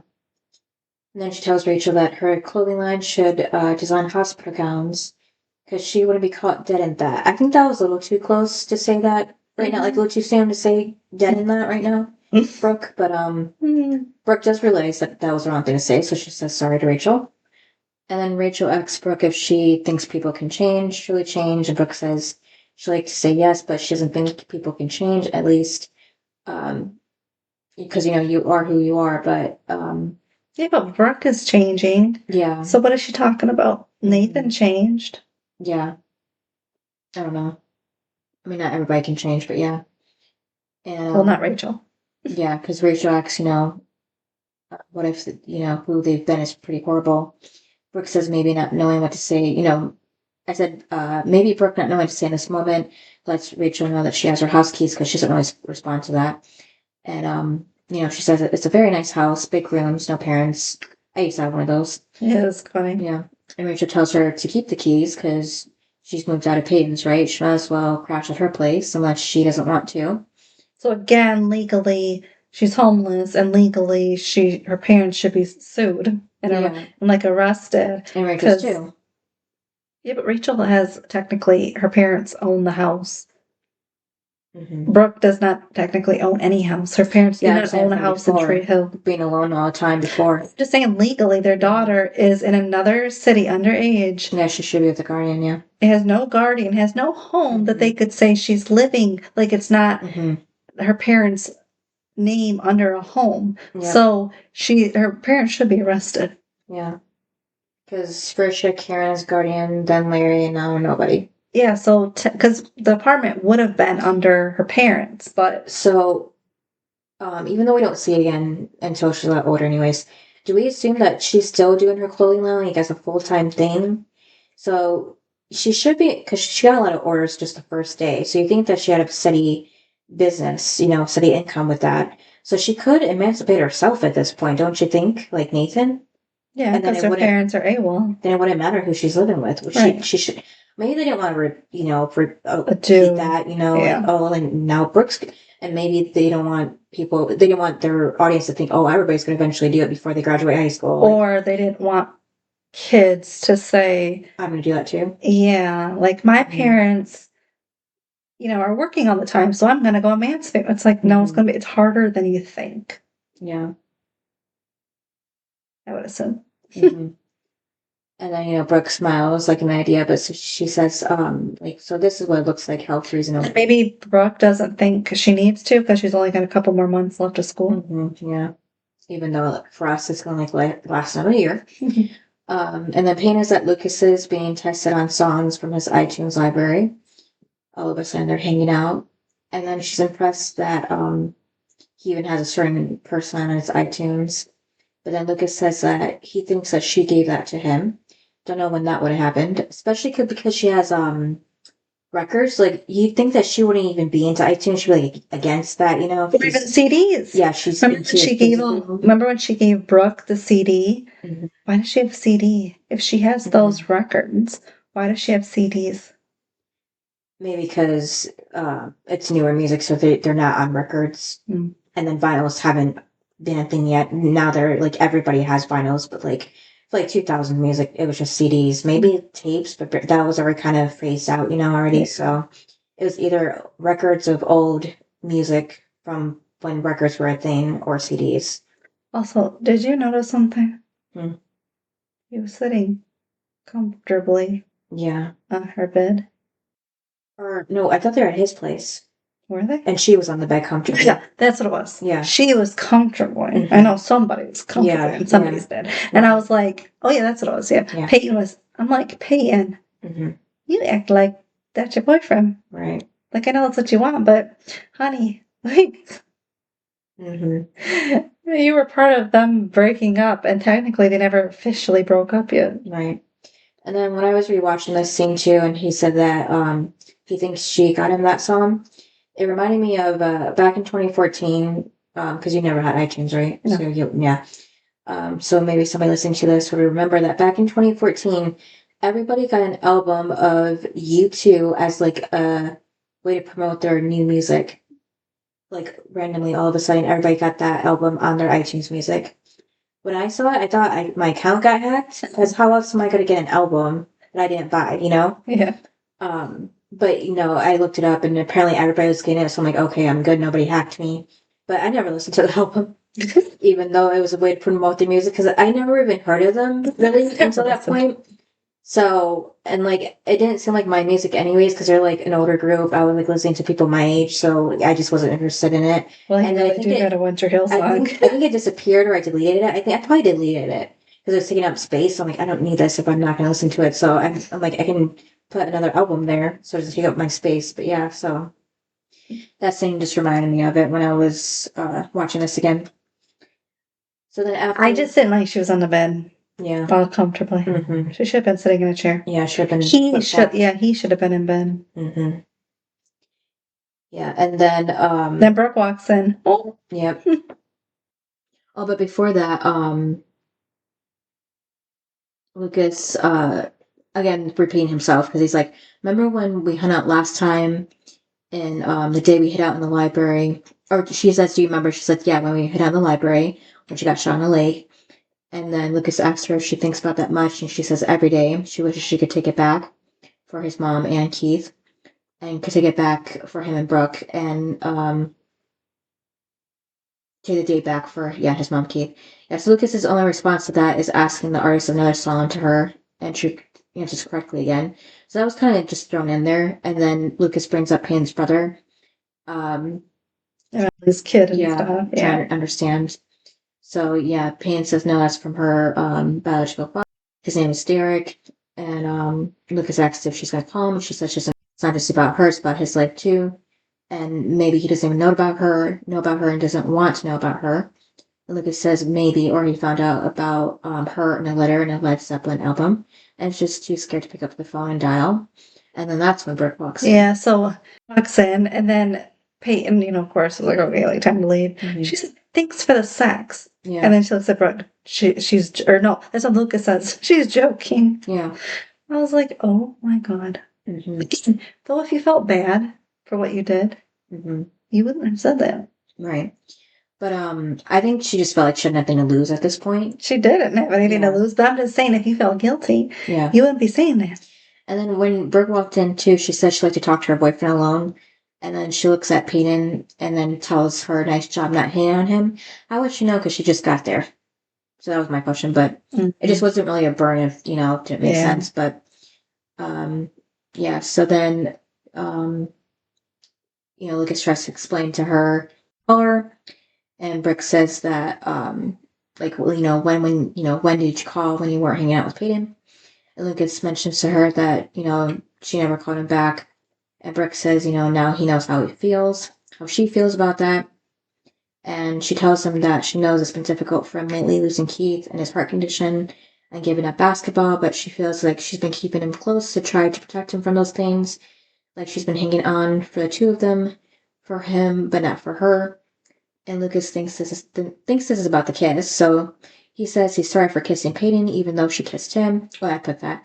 Even though she kissed him, he should be saying sorry for not telling her about the kiss. Mm-hmm. That was the thing that Brooke kept not focusing on, the wrong thing here. But, and then, Lucas says he should have told her, but at least he knows, that part later on.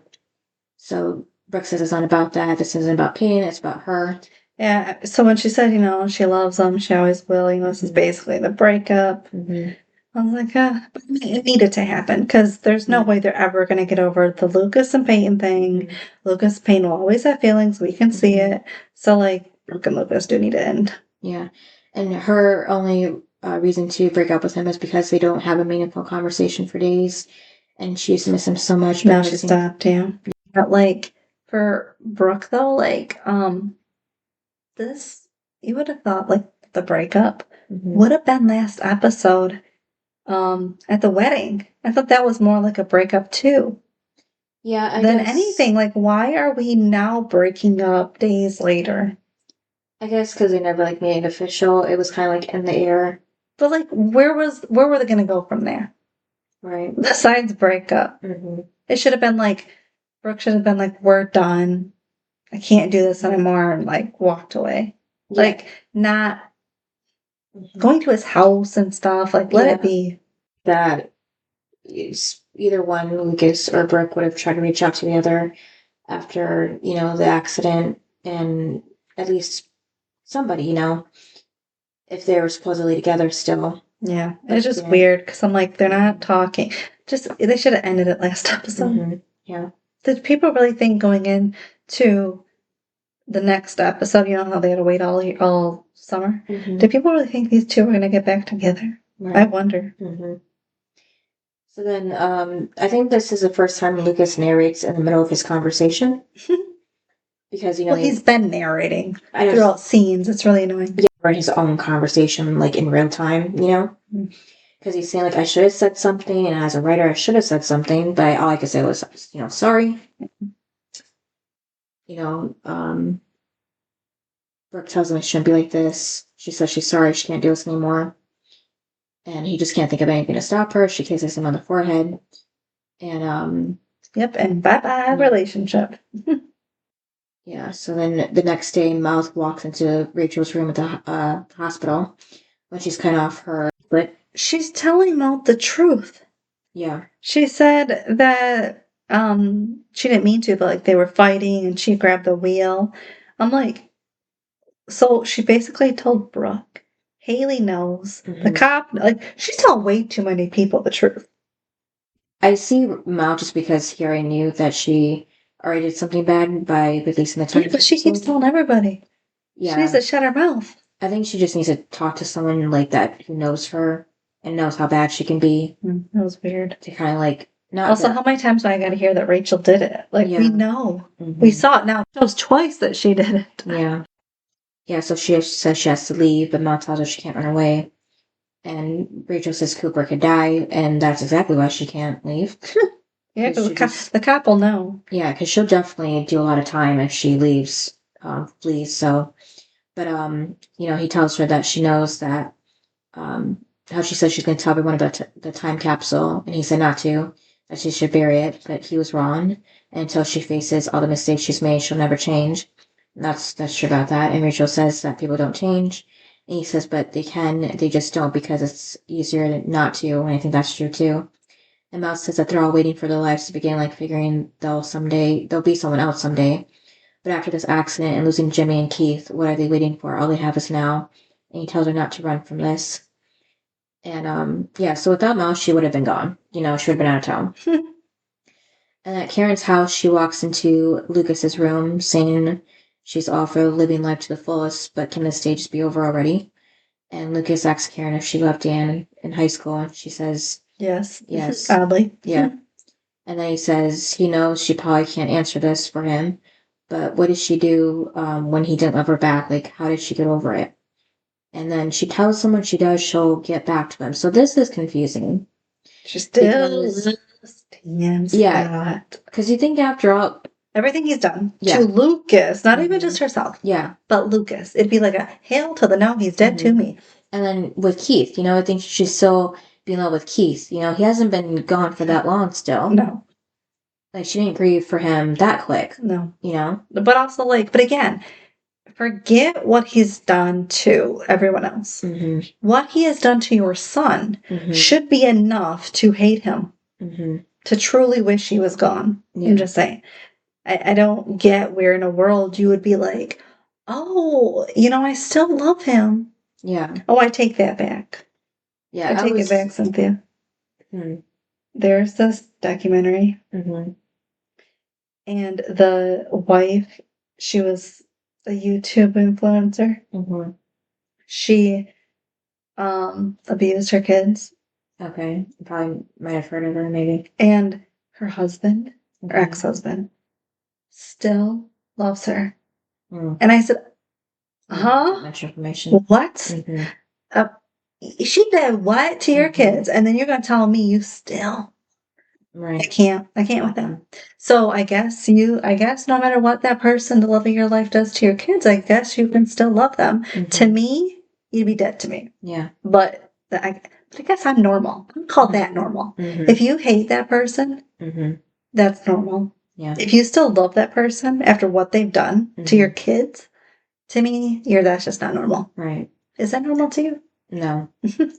But I was saying maybe from the writer's perspective, maybe they did this as to get the audience thinking, like, will she maybe go out with Dan then? Yeah. Then she'll pick up that phone and go to that movie. Mm-hmm. And, keep them interested to see if she'll actually do it or not, maybe. But that would just make fans upset. Mm-hmm. Because they don't want Dan, after what he did to Keith, they don't want her with Dan. Yeah, of all people. Are you caught up to 911? No. But I know Bobby dies. Okay. I saw it all over Facebook and stuff. I was like, people, stop this. I didn't see it. Well, apparently it was leaked 2 weeks before it was going to even air, but... I have a question. Yeah. Did Peter want to leave or... No. Oh, ABC wanted him to leave? Yeah, well, the writer, head person, I don't know. Somebody named Tim. That's all, because that's all I keep seeing. But yeah, I saw he put a letter on Twitter saying his goodbyes to the show and everybody, and he said that if he could do 100 more episodes. So, everybody excited about him leaving. Well, I know the whole cast was put out their tribute to him, but I'm like, but they could do that if the person wanted to leave too. And then Tim said that apparently it was for the realism. When has this show ever been real? Yeah, for even a second.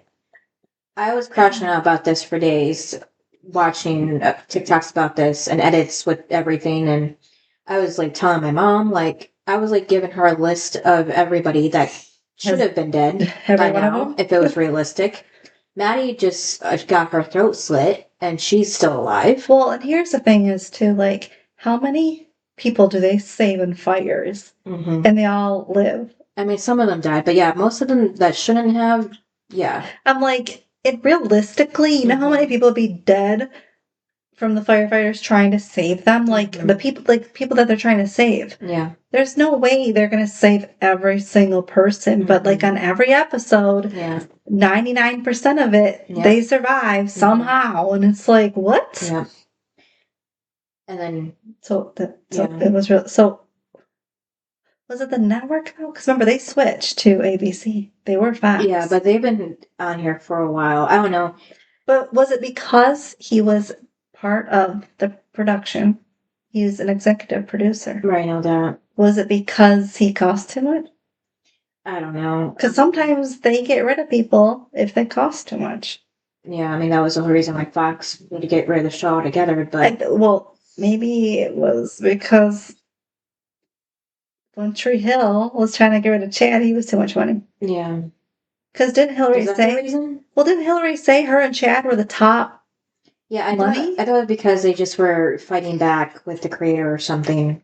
Well, I know Hillary didn't want to come back, Mm-hmm. but maybe they figured Chad was too much money too. Like they weren't doing what they were told or something by the creator or something. Well, because Hillary didn't want to come back. Mm-hmm. And I just always thought like maybe they didn't want a world where Lucas and Peyton weren't together. So they were like, not back.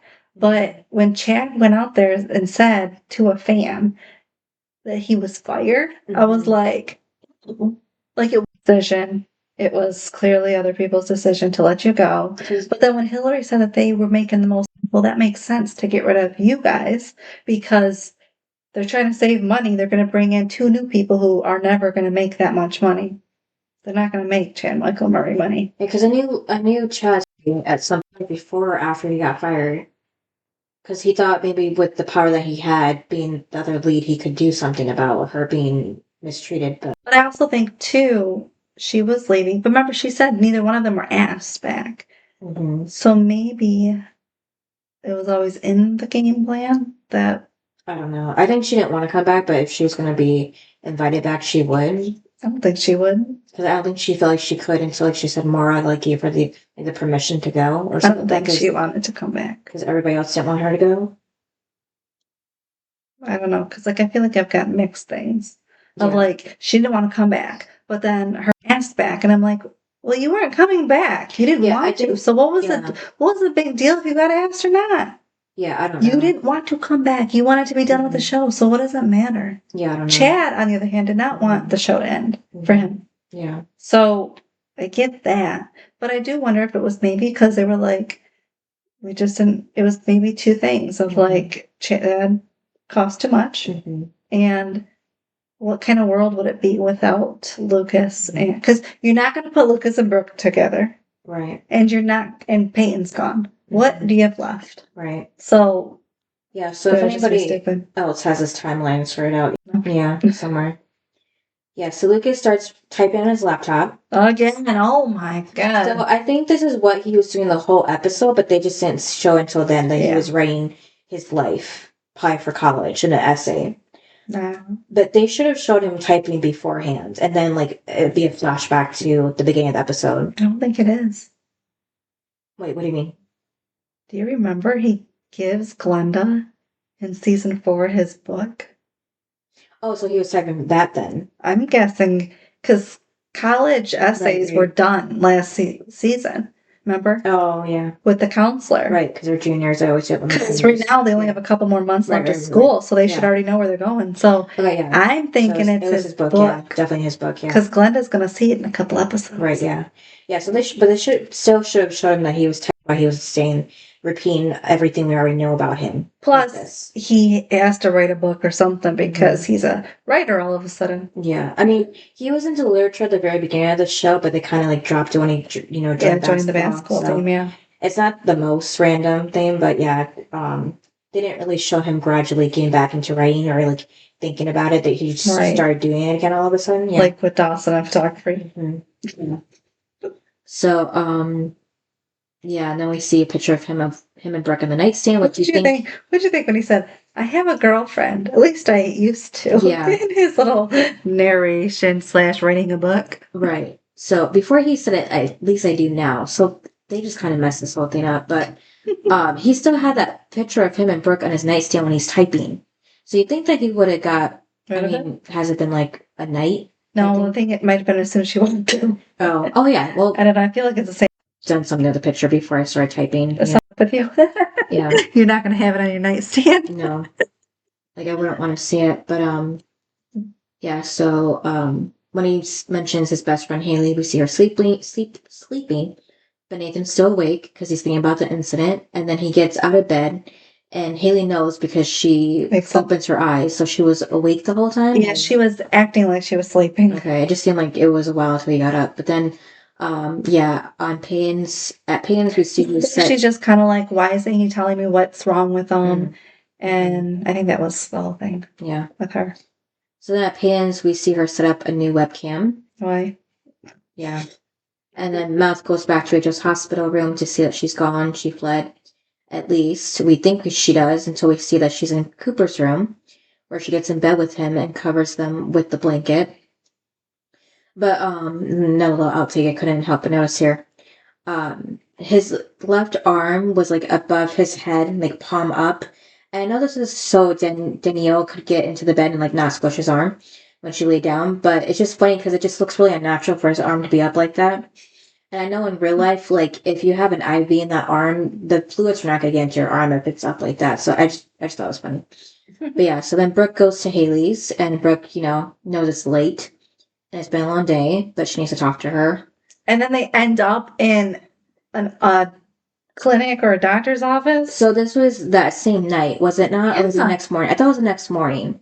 But then when I was listening to Drama Queens, it said it was that same night. It sounds like it's because she's. So I got confused. Because she went to Haley's. Right. Yeah. But then it would be open at that time of night. Yeah. Unless it was a hospital, but it looked like a clinic. It looked like a clinic. Mm-hmm. Yeah. But either way, we first see that the doctor says that she'd like to take some more tests. Which, of course, it looks like they're talking to Brooke. Mm-hmm. Because we want you to take another pregnancy test. Mm-hmm. And, of course, it looks like it's to Brooke. Mm-hmm. And then how far along? And then there's Haley. And they're holding hands. No, first we see Karen. And then the doctor asks if this is her first child. She says no, second. Oh, okay. And then we go to the beach house. Then we see Dan looking at his red walls when he picks up. Because they're at the end, yeah. Yeah, when he picks up a handgun. And we segue to Deb doing the same at her house with her gun. Oh, my God. And takes her pill and wine together, which is actually very bad, by the way. She could OD on that. Well, I think she wants to. Yeah.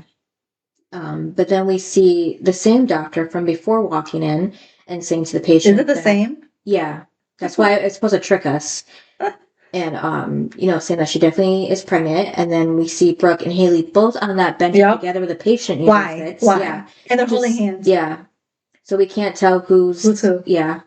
And then we see Nathan on the bridge where. Because it's supposed to be like, well, Brooke said she's not, but clearly she is. But then why would Haley be there? Mm-hmm. I mean, for support, but we still don't know.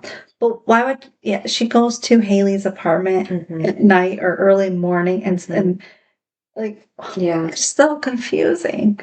Yeah. Like, we know it's Haley, but I'm just saying, like, why are we making it such like it's Brooke? Yeah, because like I said, they've been doing it already for like the last episode or two. So I don't. It didn't seem like they dragged it out this long before. No, I don't know. It just was too much. I'm like, and who cares if Brooke is? Yeah. Yeah. So then we see Nathan on the bridge where the cones and police tape are still up, and he's looking down at the water. And then Lucas narrates that from basically before Tree Hills, place somewhere in the world. Maybe it's like your world. Or nothing like it. But if you look closer, you might. This episode, it was nothing like it. Yeah. There might be someone like you. And so someone trying to find their way. And we see skills planted where required. Lucas says someone trying to find their place. We see Brooke set her things down at Rachel's. And then someone trying to find their self. And he says and types. Then we'll see him. He continues saying sometimes it's easy to feel you're the only one in the world who's struggling. And then, we see Peyton and her webcam. And then she's trying to call Derek. And then, so she has Derek's number? Yeah, because I guess that note had his Ellie. number. Yeah. And then did you hear that he picked up and then she hung up the phone? Mm-hmm. That's something later on. Because she said that he didn't pick up. She just hung up before he picked up. So that was my thing I kept in my notes here. Well, and she's calling the real Derek. Yeah. But from the hello, like, you can't remember what the voice sounds like after that. You know, so when Psycho Derek comes in, she can easily be fooled, you know, and get the voices confused. She was so shocked. She's like, Yeah. Mm-hmm. Yeah, hands up. And then Lucas says that feeling's a lie. You just have to hold on, find the courage to face it, you know, another day. And then that's when Lucas shows up in Payne's doorway. He narrates because they all need a little help sometimes. They hug. And Lucas continues with someone to help us hear the music in the world, to remind us that it won't always be this way. And that's when the IM message pops up on Payne's computer screen from the user Watch Me Watch You, saying welcome back to her, you know, because they're watching the webcam. And Lucas narrates that someone is out there and that someone will find you. Then we see Lucas and Payne hugging in the webcam frame. So, yeah. So obviously Psycho Derek was watching her this whole time, but he just didn't have an identity to use to get close to her. And he knows about Lucas and everything. So, because she keeps it on all the time. Yeah, she needs to turn that off. Mm-hmm. There would be some Psycho because she's always has that web camera on. And she's always getting changed in front of it and everything. Mm-hmm. People know a lot about her. Mm-hmm. So for me, I did not like this episode at all. Mm-hmm. There was too much back and forth. There was too much telling me what I already know, and not enough information for the episode. It felt like a filler, but it's supposed to be an opening. But again, have I liked any of the openings of the seasons? No. So there, I guess it goes with that. But also, I also didn't need to see the beginning of all of the repeat of this Crash. Yeah, I didn't see it. Throwing things in that they didn't say. None of it I needed to see. Yeah. So for me, the low was the whole dang episode. The high, bang on Nathan's okay, I guess. I don't really have a high for this episode. I hated it. What about you? You know, it's season 4. Aren't I supposed to like it? Yeah, you've been saying that. Yeah, you've been saying that. For each season. Yeah. And yet, we're to season 4 and I still don't like the openings. I think once we get past the crash, I think it probably gets better. After the first couple episodes, because we go on to the crash about Nathan and the crash for a couple episodes. Yeah. I already know that's coming. Yeah, I mean, well, it makes sense because this is traumatic for him, but yeah, all the repeating of it was too much, yeah. Smilo was the whole Cooper. Well, it's hard when they, like, Lucas's accident, remember we did, like, one episode after we were done, and that was bad. Yeah. Peyton's drug thing was, like, when she got drugged, was one little episode, and it was all over with. Like, but yet Nathan's we're going to drag. It's like all these other storylines we did not drag on. Yeah, get pushed under the rug. But this one does. That's what annoys me. Swept under the rug is the same, but... Yeah. Yeah, so Milo was Cooper in the whole underwater scene because that means nothing to future episodes, like they made it seem to be. Oh, also a high was Rachel letting Brooke stay with her because Brooke would be homeless. Yeah. And then my high would be, I guess Karen being happy about the pregnancy, even though, like, you know, like we said with Andy, it didn't seem like she would be, even if it was a different guy, but... Yeah, she'd be starting all over again. Yeah, alone. By herself. Yeah. See, I think you'd be more thrilled if Keith was alive because you'd have a partner to, like, I'm tired, you take over. Yeah. But, like, obviously you're by yourself and your son is going to college as he should, but you're going to be by yourself. Yeah. And Deb is, you know, AWOL. So, and then what would you rate it? Like a 7.5. I give it a 6. I didn't like it. Yeah. And the best and worst? The best for me was Lucas. Because he was just kind of like there for everyone. And he was the one that kind of went in to save... I'm sorry, but to me, Lucas is also a hero. I'm tired of people saying he's not. Yeah. And then he even was kind of called Dan. I mean, whoa. And then for me, the worst is Rachel. I'm so tired of hearing that she did it because we saw it twice. And also, stop going into Cooper's room. I was tired of it. It was like the whole episode. Yeah. And also, the cop is onto you. Why would you be dumb enough to keep going into his room? What about you? Well, the best for me is Mouth, just because he convinced Rachel to stay and not flee. Because, like I said, it would have made things a lot worse for her. And well, it's gonna be worse when Cooper wakes up. Yeah. And it could have been worse for Cooper too. If she was gone and then he woke up and hit the person that caused him to be in this situation is gone. Scot free. And then the worst is Dan, just because he. I feel like in real life you couldn't strangle a woman in a hospital room without getting caught. No. Especially now because there's cameras everywhere. But but this was in the room. Yeah. So and there's no doors. Well, there's no camera in there. Yeah, I'm just saying. But still, like the door was like an automatic glass door. It was like the emergency room. Door. Well, it looked like the opening to the room, and then like the hallway when you go out. But either way, it was glass windows. I feel like somebody would have noticed that they were still in the room, but no patient was in there.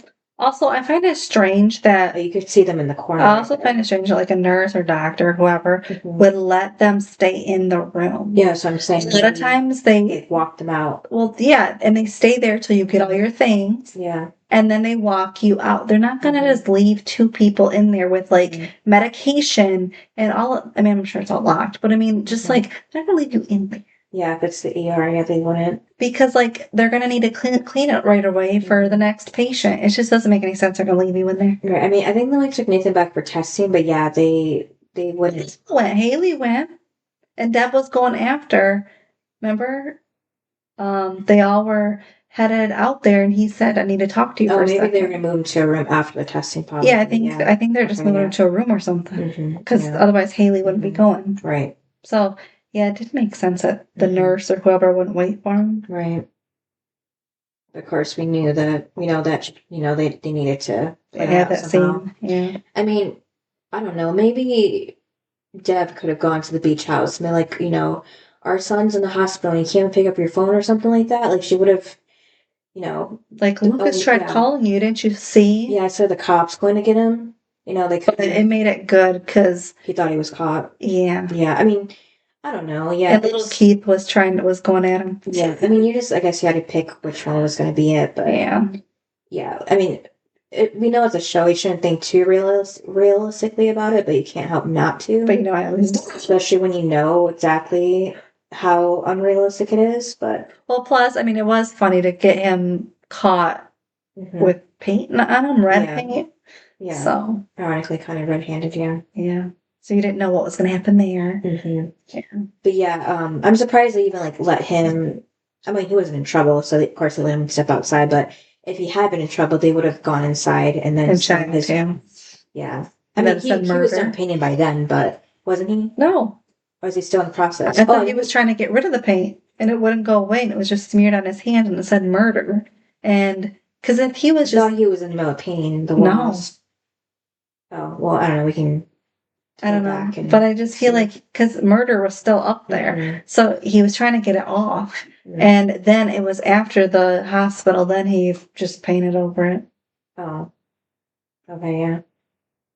I mean, I think he just smeared it in like big circles. So. Yeah, because he was trying to get rid of the words at least. Yeah, and it wasn't working. Yeah, because it was only getting worse. Yeah, as not even as a cop, just as a person, I would question why is that your method of painting if you're painting the walls already now? Because why else would red paint be there in the first place? Yeah. Well, then why are you smearing it? Like you're supposed to paint. Yeah, like streaks up and down, lines. But yeah, you might want to get a painter.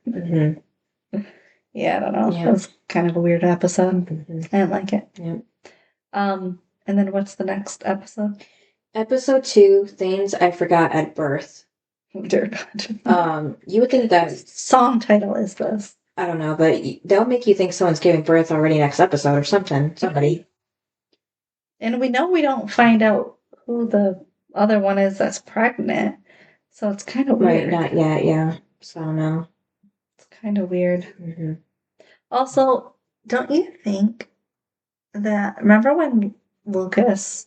Oh, well, it is Brooke's birthday, but that's the only connection I can get, but it doesn't make too much sense. Well, she turns 18, she'll need to be emancipated anymore. Yeah. Oh, yeah, so I guess she only had days, so she didn't need to do anything. Yeah. So, my thing is, about the purse situation, Mm-hmm. I was just thinking, everyone should have their IDs in their purse, right? Yeah. I mean, they're underage, so Nathan would be the only one that has an ID. But somehow they got there. So I'm sure they drove themselves to the wedding. Oh, driver's IDs. So you would have your driver's license. So all Lucas had to do was find the driver's license of the person with the purse, and that would be Haley. Yeah, she would need. She has one, even though we don't see her. Well, in her purse, remember her purse had her ID. It had the passport. So that purse would have had the who the pregnancy test is. Yeah, that's why I don't think I don't think she knew she was pregnant at this point before the wedding. I think she knew at the clinic. If we're gonna speak ahead. But didn't Lucas find a pregnancy test? He found a pregnancy test and he said, "Is this yours?"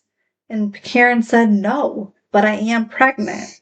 Maybe it could have been Rachel or Brooks, and they just said they lied. Well, Rachel did lie to Cooper and say she was pregnant. Maybe it was her pregnancy test, but she lied just to keep it going, like him being in her life. Because it's also, why would you keep it? Why wouldn't you throw it out? Unless it was like Haley and you want to remember that you were, people sometimes, because they're happy about it. So it because she's excited to have a baby with Nathan because they're married. But like everyone else, I could see throwing it away because they don't want evidence of this pregnancy. Right. Yeah, and John McQueen's didn't mention it there either. So it's just odd because every purse should have their ID in it because how did they get there? And for Haley, she would have had it with her passport. Okay, but was it Brooks to cover up because she didn't want to tell Nathan yet? Like, I could see Haley telling Brooke, "I need a pregnancy test." And she buys the pregnancy test, just puts it in her purse. And then whenever she gets a chance with Haley, then she gives her the test to take. Like to hold on to, you mean? Yeah. Yeah, that could be a thing. You know what I mean? Like, okay, you're my best friend, you're my maid of honor. I think. Because clearly she went to the clinic with her. So clearly they're in this together. Yeah, and they're really confirming it officially. So I feel like she knew she would take the test. That would make more sense. So I feel like she didn't want to tell Nathan yet, because if Nathan had picked up her purse, it would have been like, what's this? She had to find out she was pregnant. So maybe she had Brooke buy the test and then keep it in her purse until she found out. Yeah, and she didn't want to put Nathan in the loop because he was going through everything with the traumaticness of the crash and everything. Because in the car, she did say, "I have something to tell you." Yep. And it wasn't about Stanford. Right. It was she was pregnant. So I think she knew, right? She took the with the reception, found out she was pregnant, was pregnant, but the crash happened. Right. And Brooke held on to it in case she didn't want to tell her yet. So did she get the pregnancy test before she even got there because she thought she might be pregnant? I feel like so. Like, otherwise, why would you have it at the reception? Right, yeah. Unless because if they had taken it at home, like that morning, because Nathan's not home yet, Brooke could have very easily went over there with the test. They took it, Haley takes it, Brooke's there for moral support, and then that should have been the end. But the fact that she took it to the reception makes me believe she took the test there. Right, yeah, that had to have been it. And then she found out she couldn't wait to tell Nathan. And Brooke was just covering it up by keeping it in her purse, maybe? Right. Because otherwise, the passport would have been in Haley's purse along with the pregnancy test. And Lucas would not have questioned whose test it was. But because it was not in Haley's, it had to have been in Brooke's. Right. But we know she's not pregnant. Mm-hmm. So I'm guessing Brooke was covering for her this Right. whole time, Mm-hmm. starting with the test. Yeah. That's all I got. Mm-hmm. Yeah. All right. Thanks for listening. Yep. And we'll see you next time. Bye. Bye. Thanks for listening to this episode of Duo Chat. If you want to chime in with your opinion about the episode and the show we discussed, you can email us at duochatpodcast@gmail.com. And to keep up with updates about the podcast, you can follow us on Twitter, Instagram, TikTok, and subscribe to our channel on YouTube at Duo Chat Podcast. And give us a review wherever you listen to podcasts. We would appreciate it.